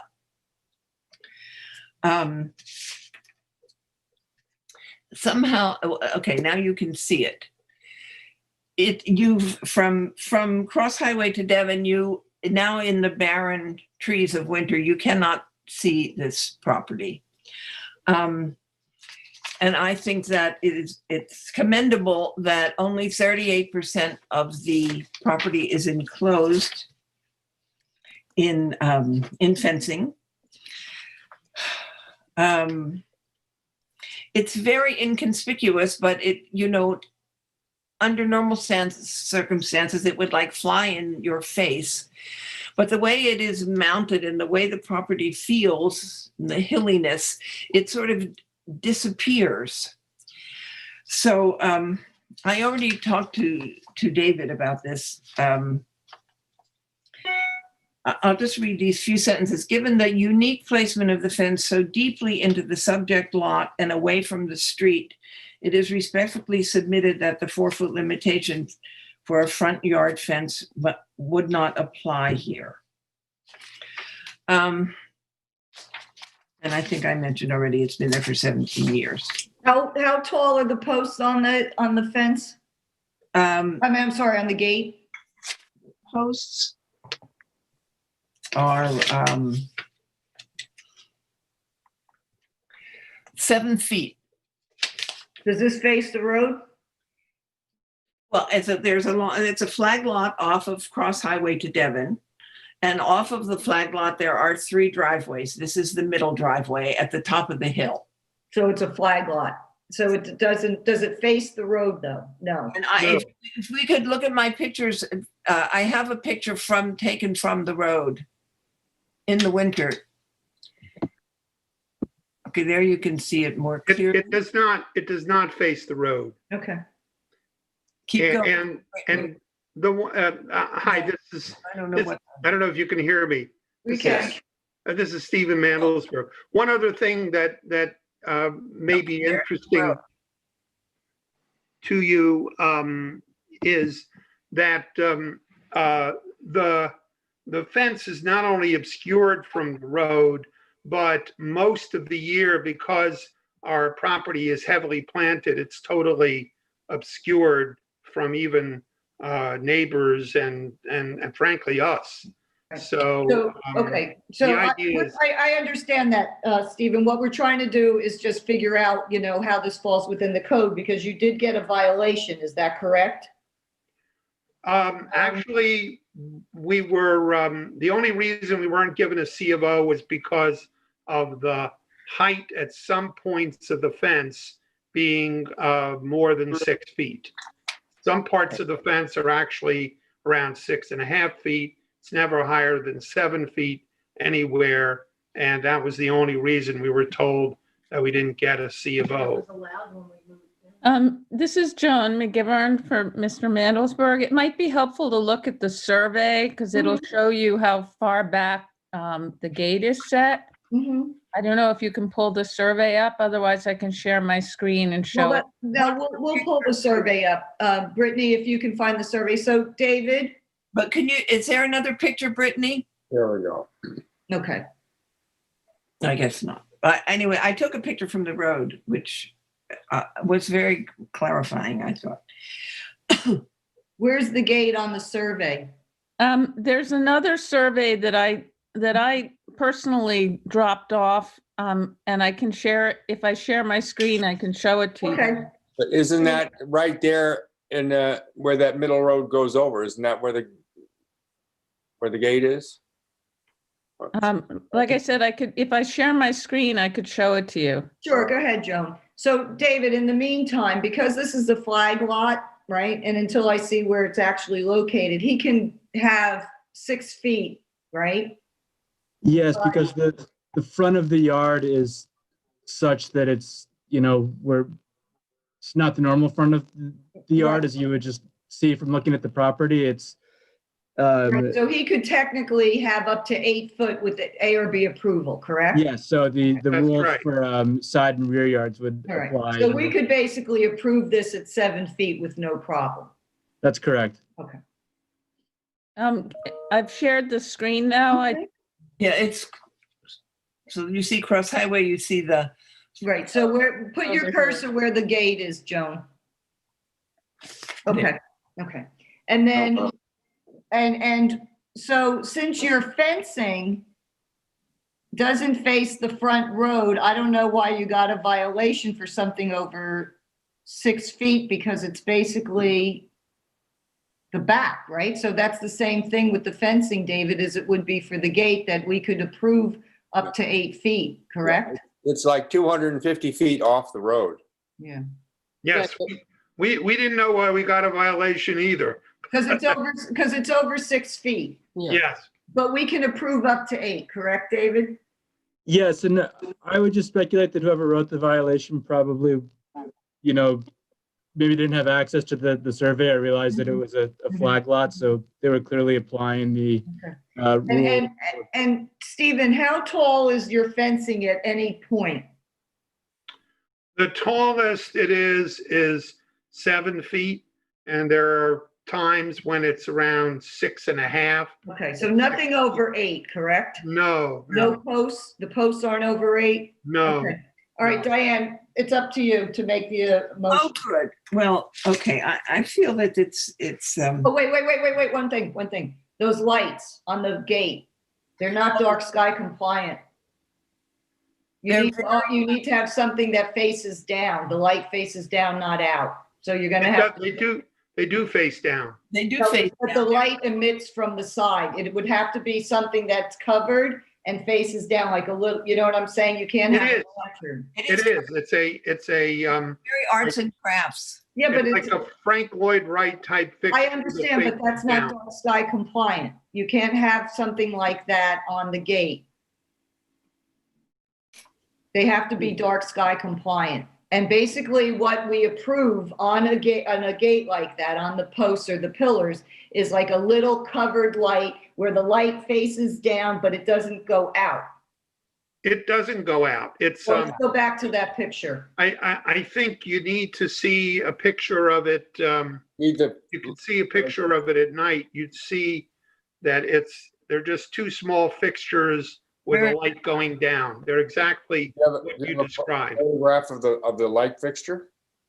Well, there was if we could go back to the fence photograph, it shows the light fixtures. Right. A Not very gate. close though. The gate.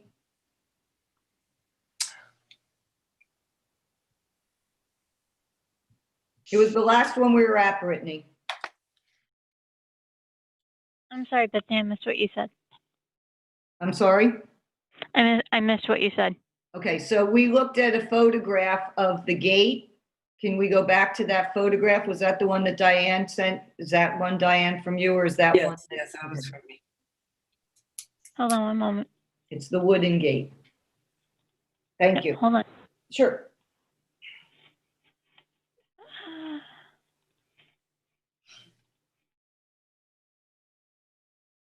There you go. Right. Okay. So you see those two lights only face down. I understand, but the light emits out.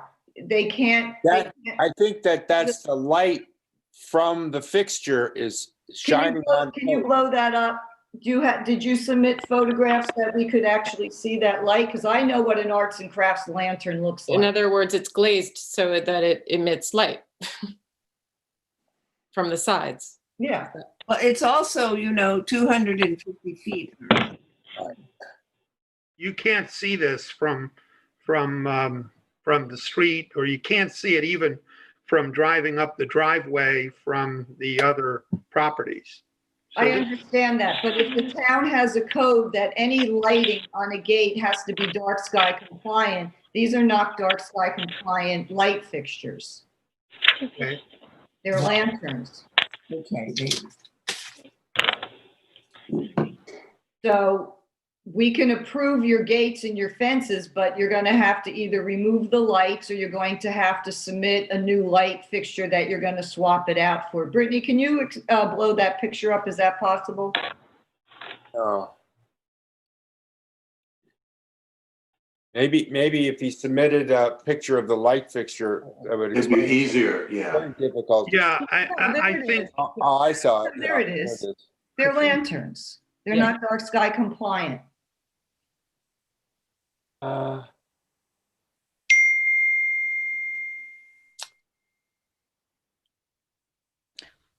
Okay. So I think the best thing to do, since you know that you don't have to do anything to your fencing and to your gate, is let's table this, and then you can come back to it with either you're taking them off or you're replacing them with a dark sky compliant.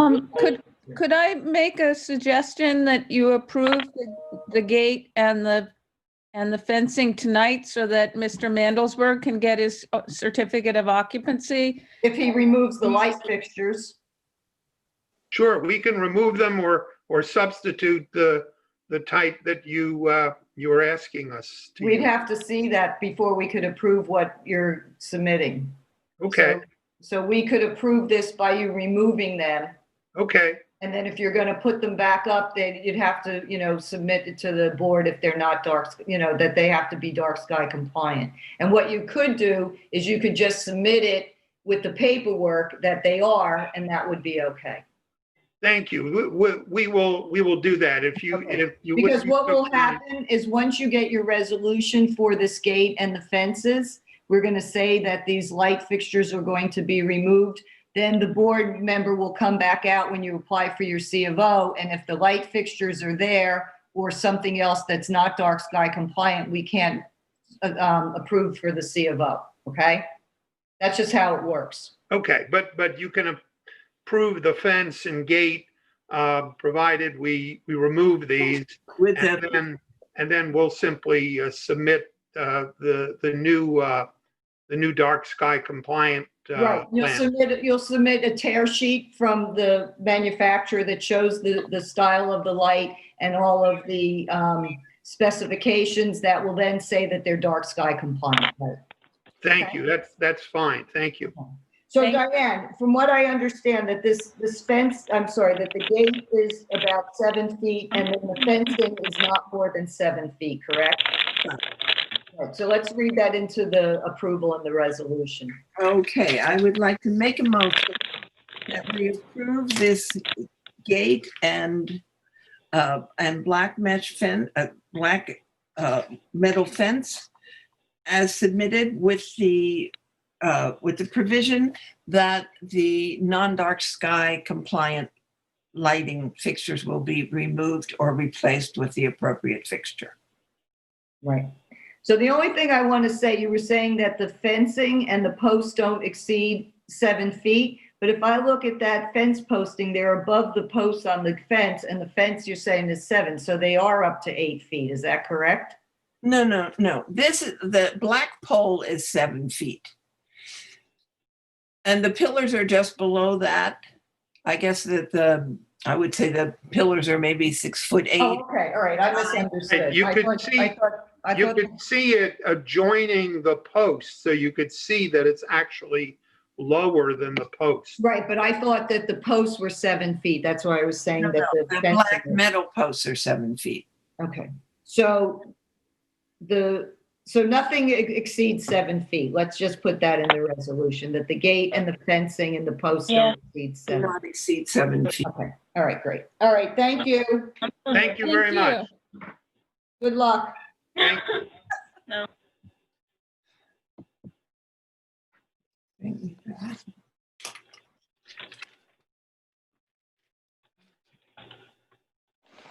Okay.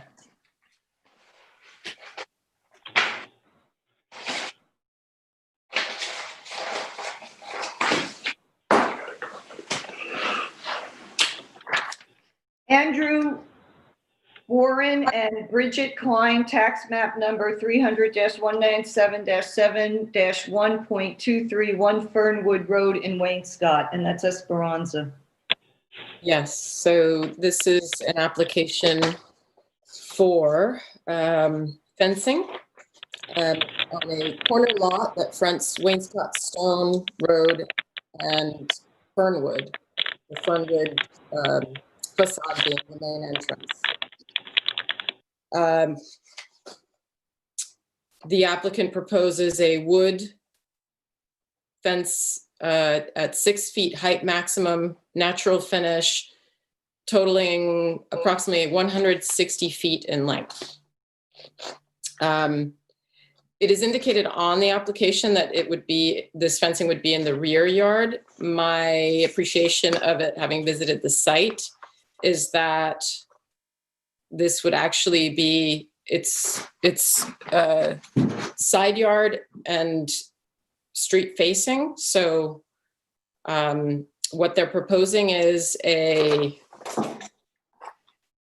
as I said, a 6-foot fence, or they have 2 other separate proposals indicated on their survey with photographs. So why don't we go through the photographs? How's that? Sure. Do we get an There is ID? a caller on the line for this, Chair. You have some? There's a caller on the line for this. If you'd like, I can open it up. That's fine, but let's go through the photographs so we can see what's going on here. Thank you. Andrew Brown on the line. Hi, Andrew. Hang out there with us. We're just trying to get your photos up. Can you try double clicking, Brittany? Thank you. There, it's going.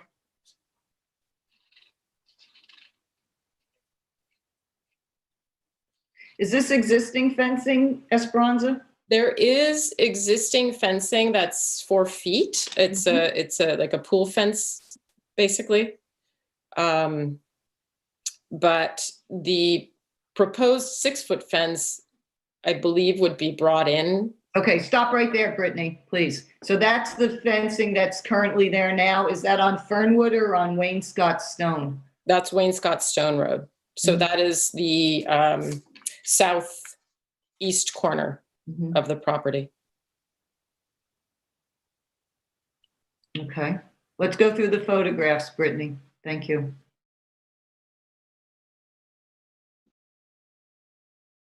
So Andrew, what's the story here while we're trying to get photos up? Yeah, the story is that when we first built this house, the noise of Wainscott's Stone Road wasn't significant, and it was, we just left it open. But since it's got busier, and especially in the last year, Wainscott Stone Road, as you know, is a great cut through, and we have traffic just backing up and literally, especially on Fridays, just sitting there rumbling with exhaust and all the rest of it. And it's just exposure to the home, and we hear it. It's just a massive noise issue and pollution issue, and we just want to sort of diligently block that out, be respectful of the neighbourhood, and that's why we propose to inset the 6-foot fence along our property, along the side of our property, and then to just partly down the back as well. Excuse me, one second. Andrew, 1 second. Brittany, can you go back to that one photograph? None of these, Betsy, none of these photos, the last ones that you've seen, are part of this property. So I know he submitted these, correct? Yes. I've submitted property photos. That's photo numbers. I've numbered them. So photos number I think 5 onwards are those which are similar properties on Wainscott Stone Road that have 6-foot fences, just to show you that I'm not trying to do something which is unusual to the neighborhood. I understand that. Well, say you, Esperanza. Well, I'm just I'm confused by the proposal, because I believe what you really want is a 6-foot fence, and yet then you would be all right with a 4-foot fence right on your property line. And I'm not sure how that would help in any way. What I'm proposing here is a 6-foot fence. What I was simply suggesting is, if I'm trying to be compassionate to the neighbourhood, I don't want to put an ugly 4-foot fence that wraps all the way around, and that would be worse, having that fence blocking right on the property line, which I can do, which I don't need a permit or ARB permission to do, as you've stated in previous cases.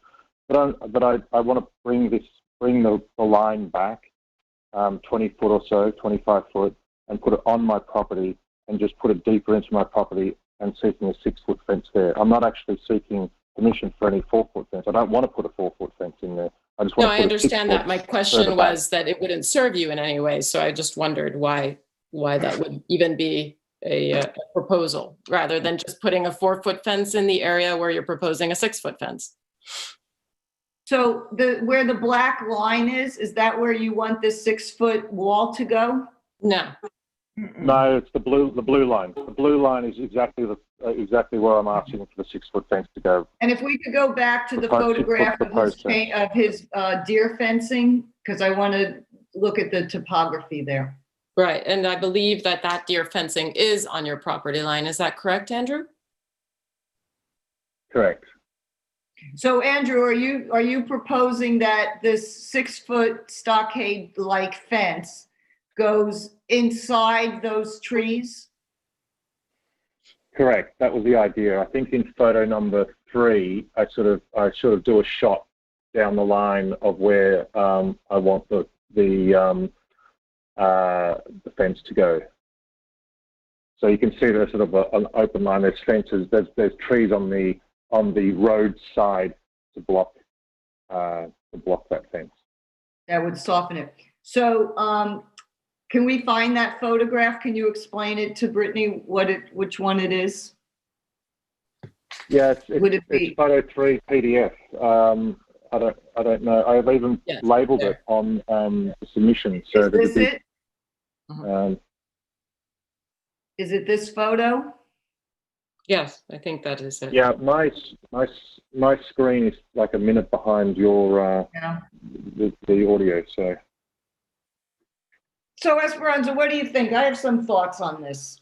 Well, my thought is that I'm very familiar with this neighborhood. And so your proposal to put it within these trees is better than the property line, obviously, but these aren't evergreens. So obviously it wouldn't really soften it up all that much. And I'm not sure what the actual design of your fence is, right? You didn't propose an actual design? Stockade fence. Yeah, it's a natural finish stockade. Oh, just it's stockade. Yeah.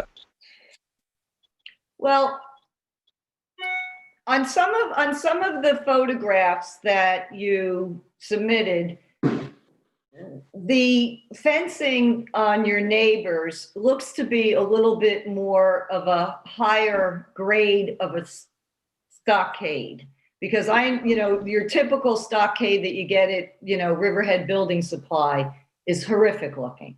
So if you were to come up with something that was a little bit more higher end, I think swapping out that deer fencing would be an improvement, because I just think that the deer fencing looks awful. And I was going to say to you that I understand that you want something a little bit more than a 4-foot, but a 6-foot fencing is not going to stop the noise and whatever.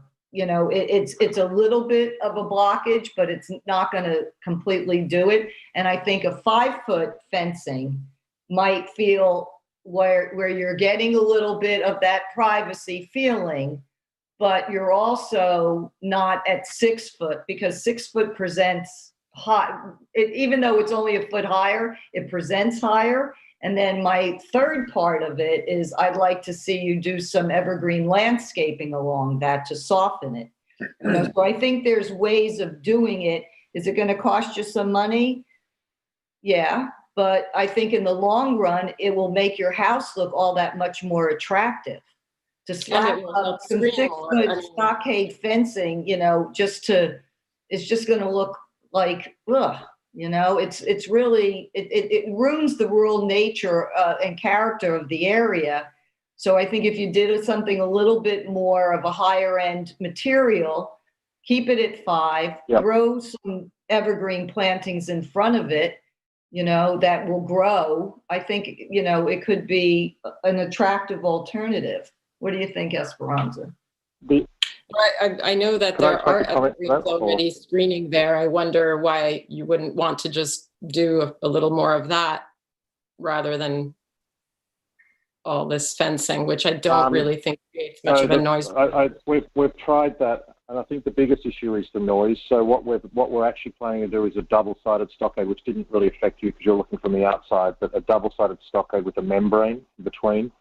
And from the research we've done is that that's actually very effective in terms of noise.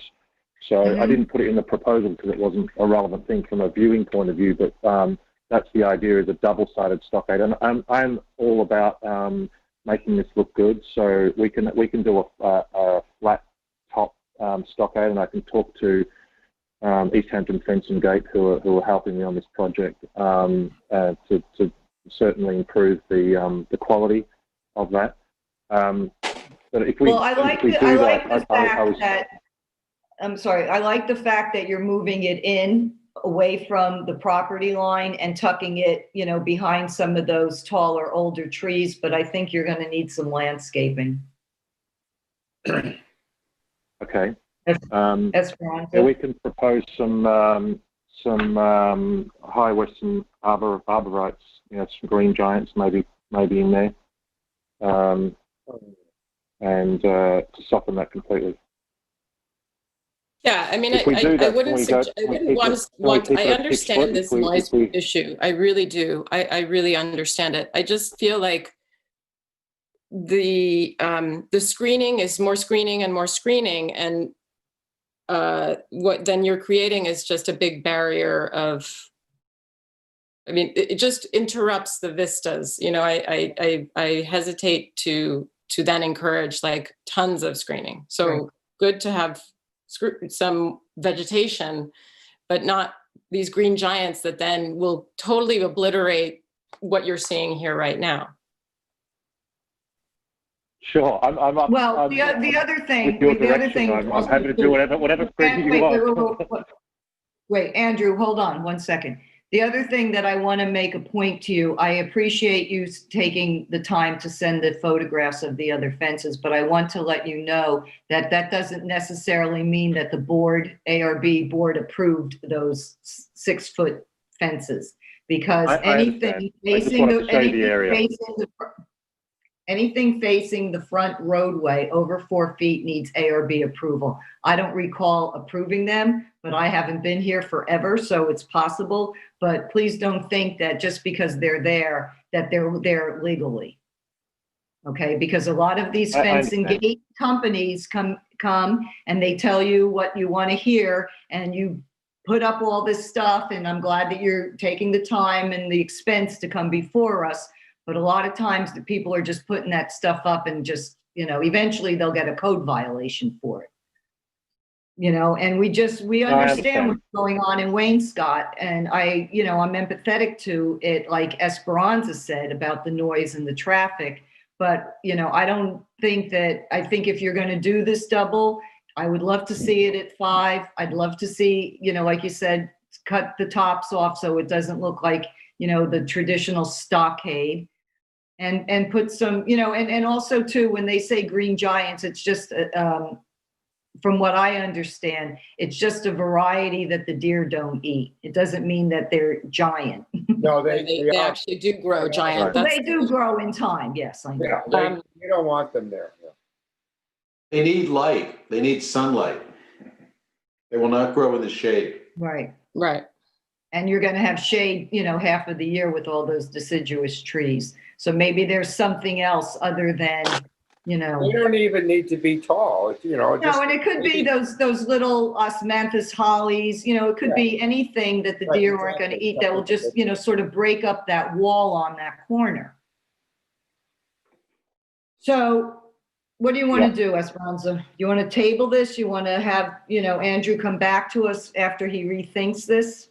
Well, I'd like to see what the fence is actually going to look like, frankly. I mean, we don't know what this actually looks like, do we?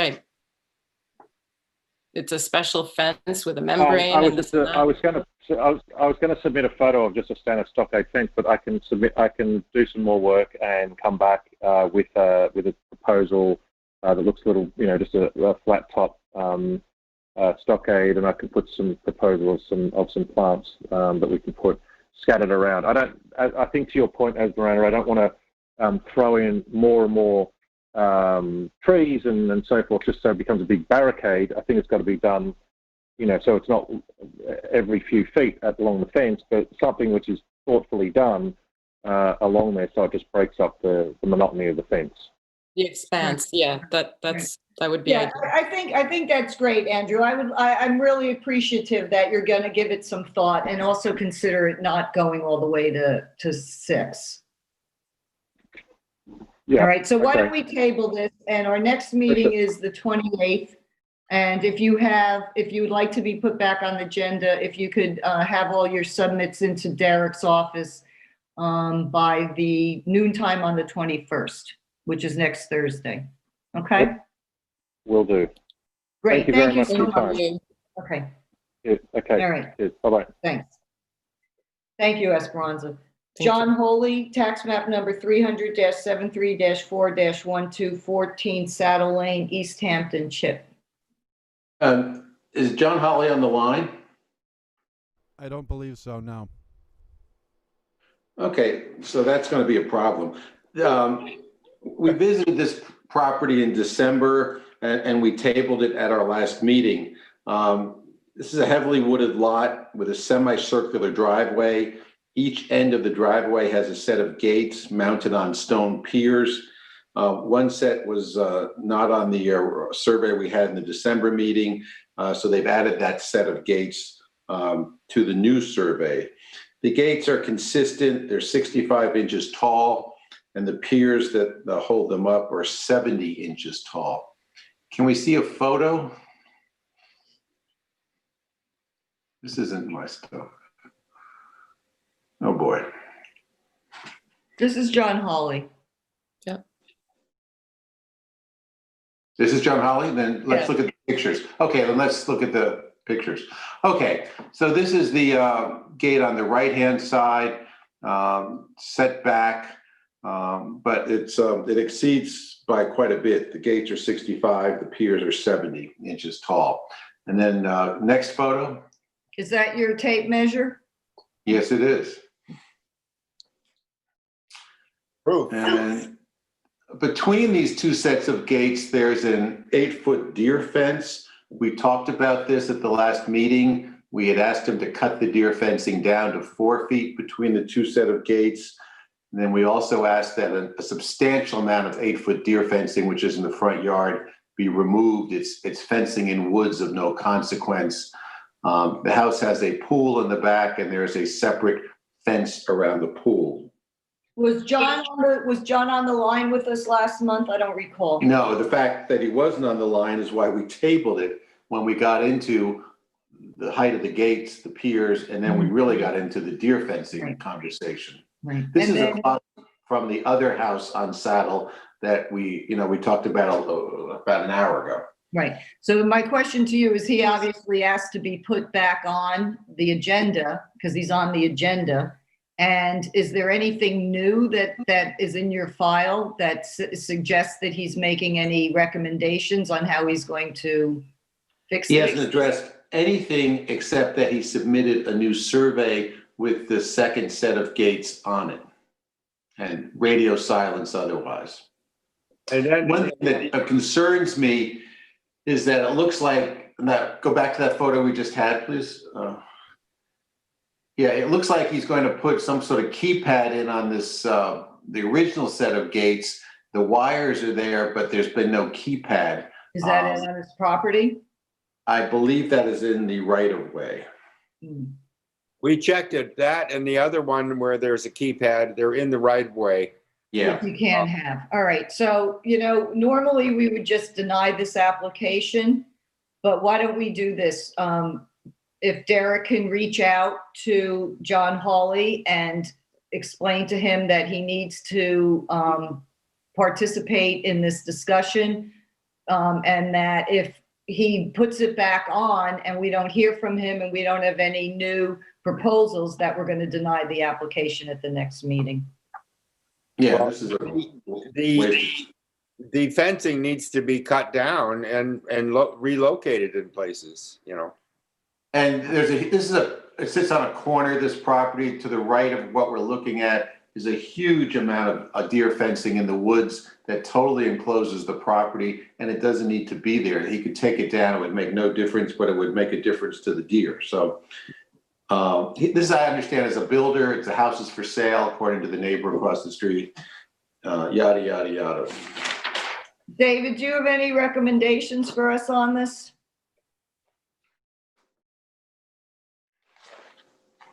Is there any way they could move the fencing back so it's not in the right of way? I'll move the keypads back. Yeah, but we don't have any, but this is the second time they're in front of us and they're not calling in. We have no opportunity to have a conversation. I recommend that we table it and have Derek reach out to them and advise them that they need to be present the next time they put in for, a meeting, and otherwise we'll, And the other thing is what we can do, Chip, if you could really quickly reiterate the issues so that we could also ask Derek to have him watch the meeting on LTV. The issues are the keypads or the wiring for the second keypad appear to be in the right of way. The house is surrounded by 8-foot deer fencing, including the front. That deer fencing needs to be cut down between the two gates, and it probably should be removed to the right of the gate on the right.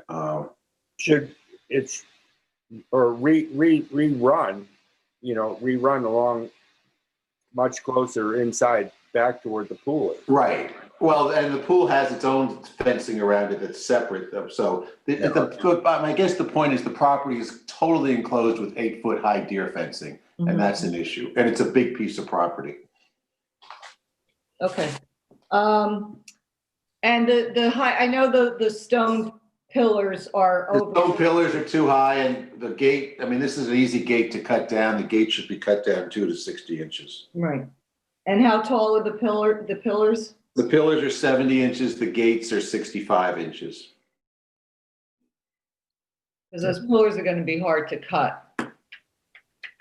Yeah. All right, we'll table it. Okay. Extension of time, Tahini residents. I hope I said that right. Tiani? Yanni? Tax map number 300-80-10-712 Parsons Close in Springs. And this is for an extension of time, Esperanza. Correct. So we have a resolution dating to February 23rd, 2017. And I visited the site. It's Parsons Close is a cul-de-sac off of Springs Fireplace, little quiet neighborhood. And as you drive into it, there are all sorts of issues in fencing on this little road. But this one is astounding. And I apologize because I didn't get photographs of it until this morning, and I don't know if they're in the smart board. Ah, lovely. Do you see the urns and the pillar? Okay, so those are 10 feet. This is the driveway gate that, according to the resolution from February 2017, the ARB at that time approved the relocation of this pre-existing black metal driveway gate and flat stack stone pillars to be moved back 24 feet from the edge of the pavement. Then thankfully, the driveway gate and pillars are to be no greater than 6 feet in height, and the gate opening to be 16 feet wide, to contain no lighting, and the urn structures located on top of the pillars to be removed.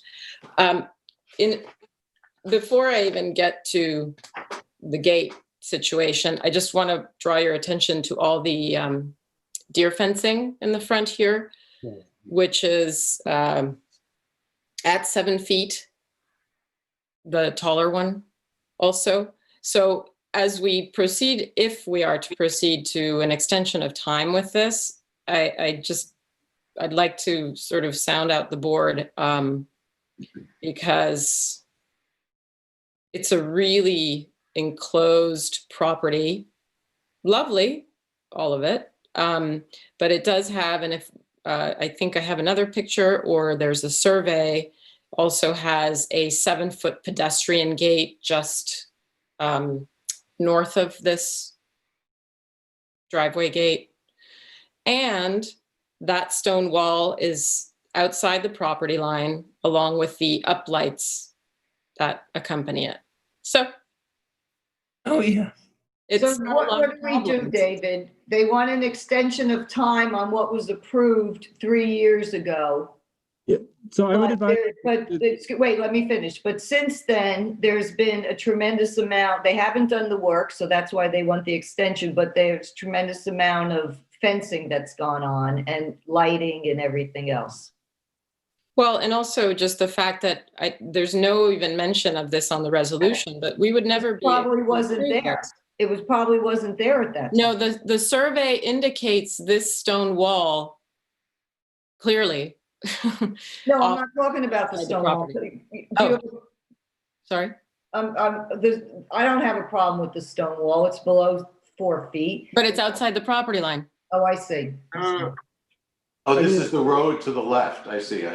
Yes, I have it. I think there's another picture of just the driveway gate, but it's regardless. I'm hesitant to just proceed with an extension of time when it has all of these issues and none of it has been addressed in almost 4 years. Granting an extension of time is a separate issue than deciding ultimately whether to approve or not approve the application. Well, may I ask though, if we grant an extension of time, will they just go for another 4 years without doing anything? I would just, remind the board that extensions of time are typically denied if there's exceptional circumstances, such as a code change or a circumstance where we're legally not able to approve, the what was approved initially in the underlying resolution. So you're welcome to consider this at a next meeting and deny it, but that's a separate undertaking than the extension of time, which is a narrow issue. Okay, I understand the narrow, but if we were to extend this and then go out and try to approve it, we wouldn't be able to approve it because of the stone wall outside the property line and the deer fencing. So does that I also Are think extenuating circumstances? I'm just. How long is the extension of time, valid for? I'd have to get back to you on that, Betsy. I don't know off the top of my head. Couple of years. Why don't we just turn it down? That's I what would I'm recommend the asking. board I just, table it before you deny it. Well, no, let's turn it down. They haven't done anything. Tabling it means we just no, have in to. fact, they've added, I think, to it. Yeah, if we table it, we just have to look at it again next time, the same conversation. Well, I understand where David's coming from, and what we could do, and David, you tell me, if we table this, which means that we're not doing anything, we're not denying the extension and we're not giving it to them, we're tabling it until they can come before us and discuss these issues. Is that correct? Yes, that is correct. And I think that's the appropriate.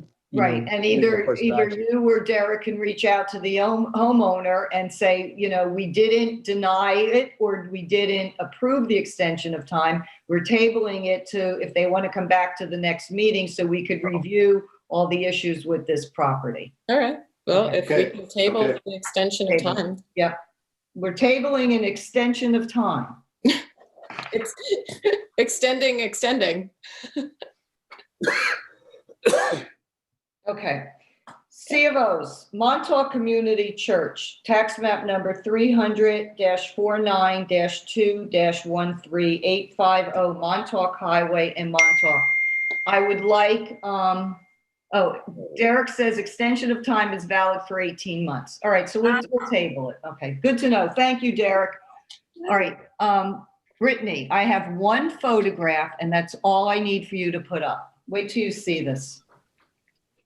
Okay, this is the Montauk Community Church, and that top tier on the wedding cake tower was built by Verizon to hide all their equipment. Is that the coolest thing? Perfect. You can see on one of the little, gun things, where you put your gun through, you see that one little antenna? That's all you can see, and they've got all their equipment inside there. Great. So I'm gonna make a motion to approve this and instruct staff to notify the building department that this is ready for a certificate of occupancy. Great. Can I get a second, Chip? Second. All in favor, Esperanza? Aye. Diane? Yes, aye. And Jonathan. But isn't that great? Isn't that a great way to hide equipment?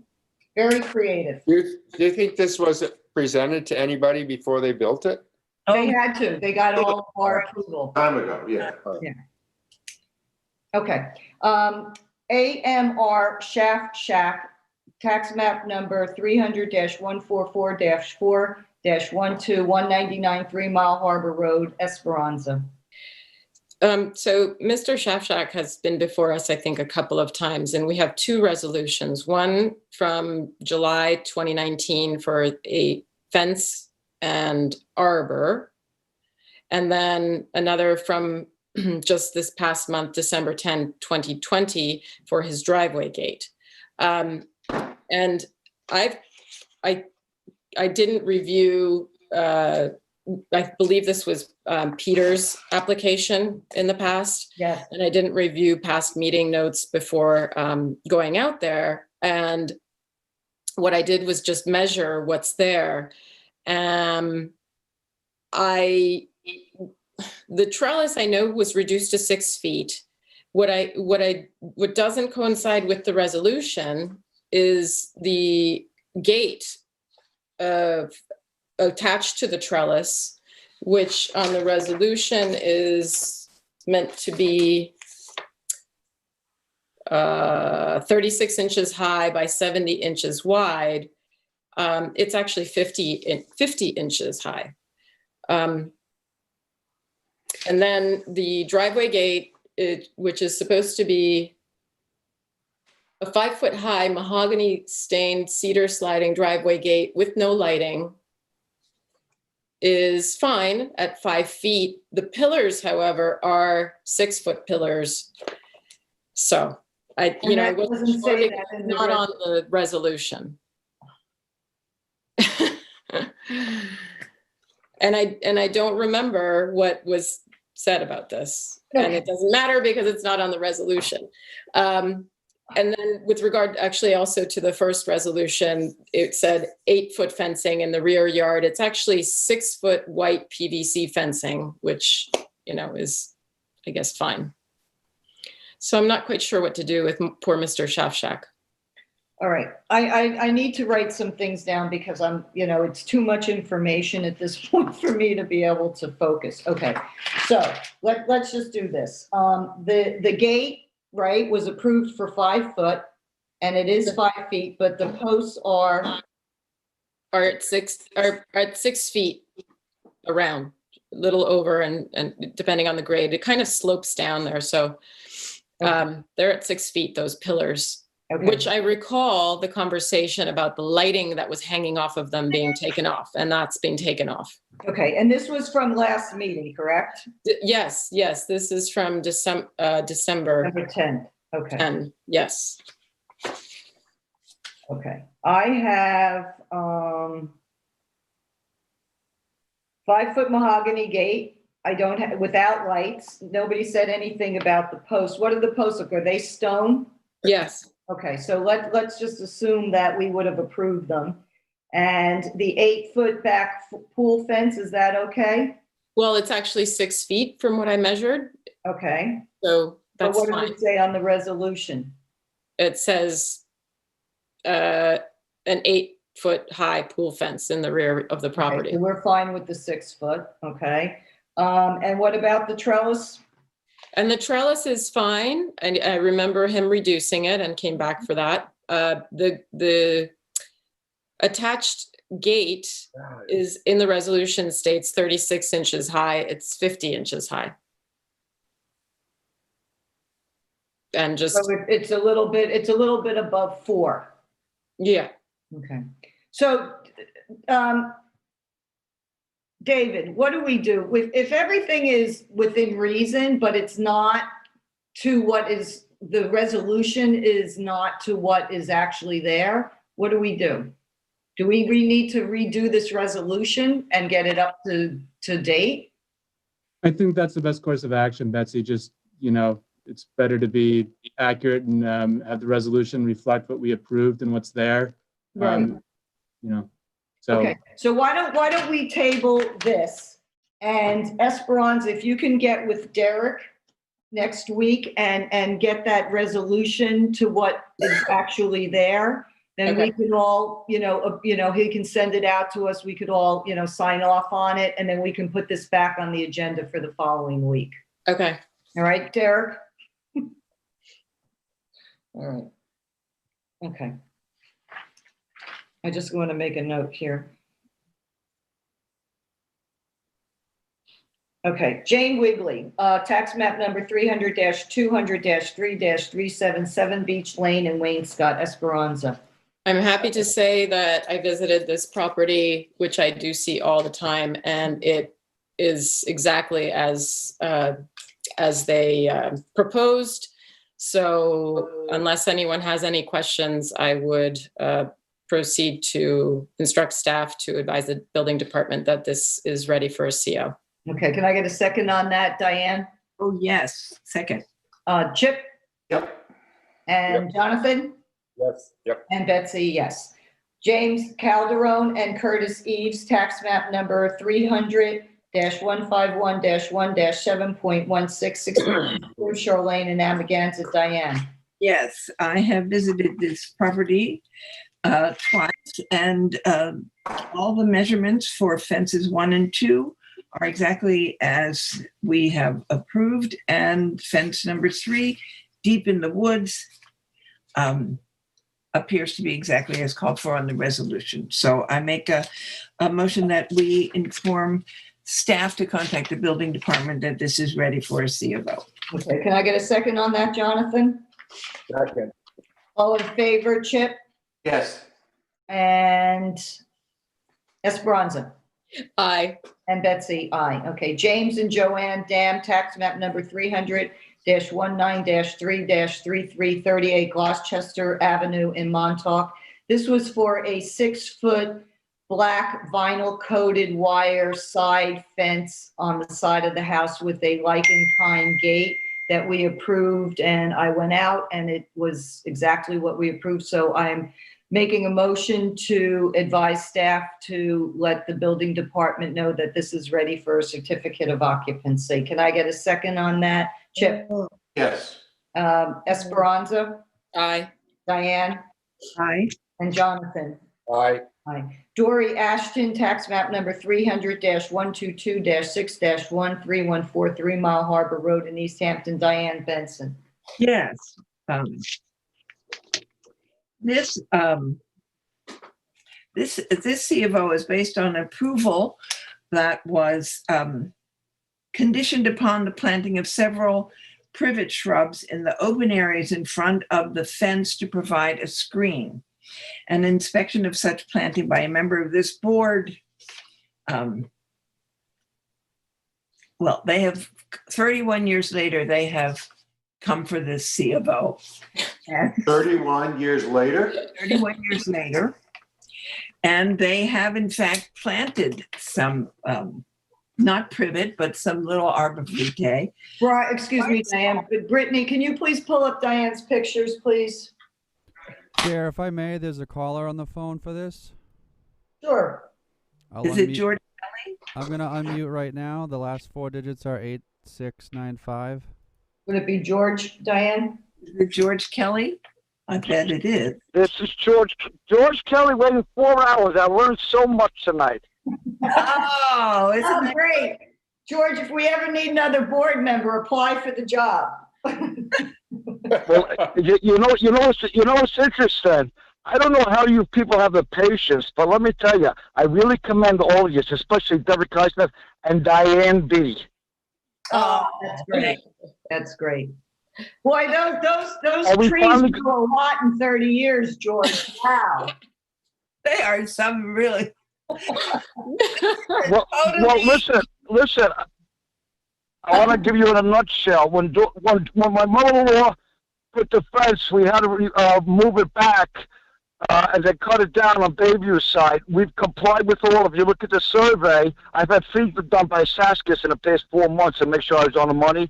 Can we get approved today so I can? My wife has terminal cancer, Dory's daughter, and I just want to get a CO to make her happy and bring her back home. Can we get a CO based on what you say? Tell me what the history of the pillars are. What does that say on it? Because I'm familiar with it. Olympic Heights. Oh, you're kidding. Okay. No, the pillars are Olympic. The pillars are, in that case, Olympic Heights. That was the first development. Our house is the first house built there in 1912. Unfortunately, it's the house closest to 3 Mile Harbor. That's why Dory requested that fence put up, but she put it in the wrong place. I moved it back, and Olympic Heights was going to be a big subdivision, but it never appeared through at the 1929 stock market because I found the newspapers in the house. Unbelievable. Unbelievable. That's great. Good history. Well, listen, unbelievable. After 31 years, I'm finally doing something right. Right, and I'll tell you what. I hope you keep those pillars. I think they're great. Oh, I love that pillar. Well, that pillar will be maintained. How do we go? Because I know it's late. I don't want to bother you. Go ahead, Diane. What's going on with this? So, well, I've talked to David about it, and David has talked to John Jilnicki about it, and it's such an unusual circumstance. And the house is so close to the fence, and the corner is so noisy. I don't know what it is about that part of 3 Mile Harbor, but it's just unbelievable. And you can see where there were, now he has moved this fence because this Olympic Heights used to be enclosed in their fence. And they did plant some trees. And you see the stumps where they have been cut down. And they moved the fence closer to the house, I think for more protection, I assume, and exposed this gorgeous column. And they have planted these fast-growing arborvitae, green jewel, or green giants. The Jolly Greens, yes. Jolly Greens. Esperanza, you need to take a picture of this And send it to Andrew. I think these are green little pine trees. Little pine trees. Okay, go ahead. Whatever they are, they will grow. And when they do,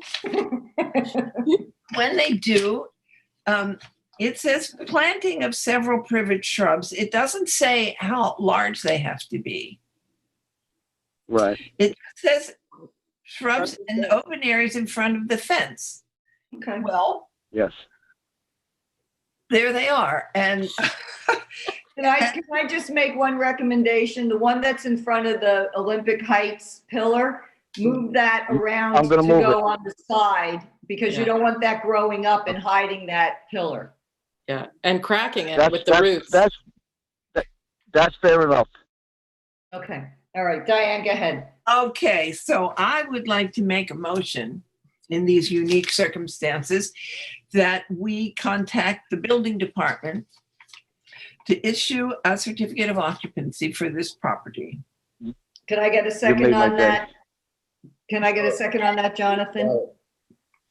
Chip, Yes. Esperanza, Aye. and Betsy, I. All right, George, you're good to go. I wanna thank Thank you you all. for I'm gonna hanging in call. there. I'm gonna call my wife.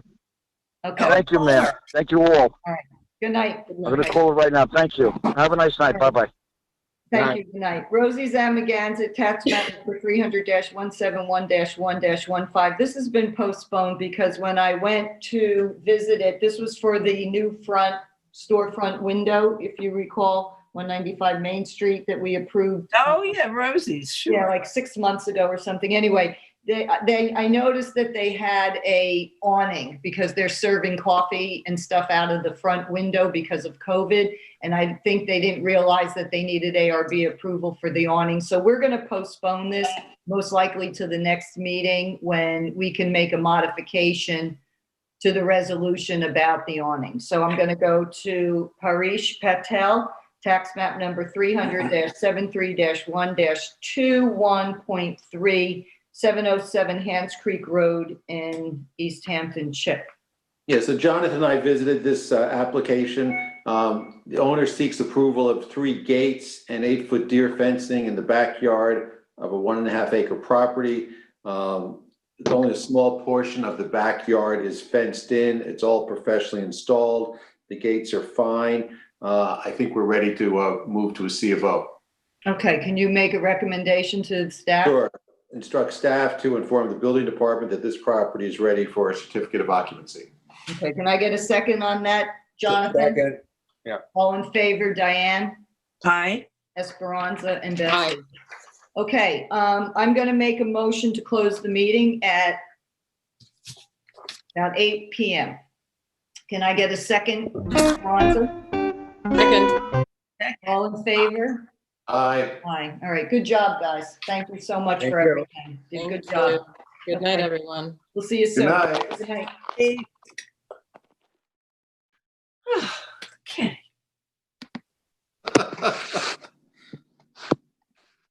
I wonder how Jonathan liked the meeting. It was great. Your Well first done. time. Welcome.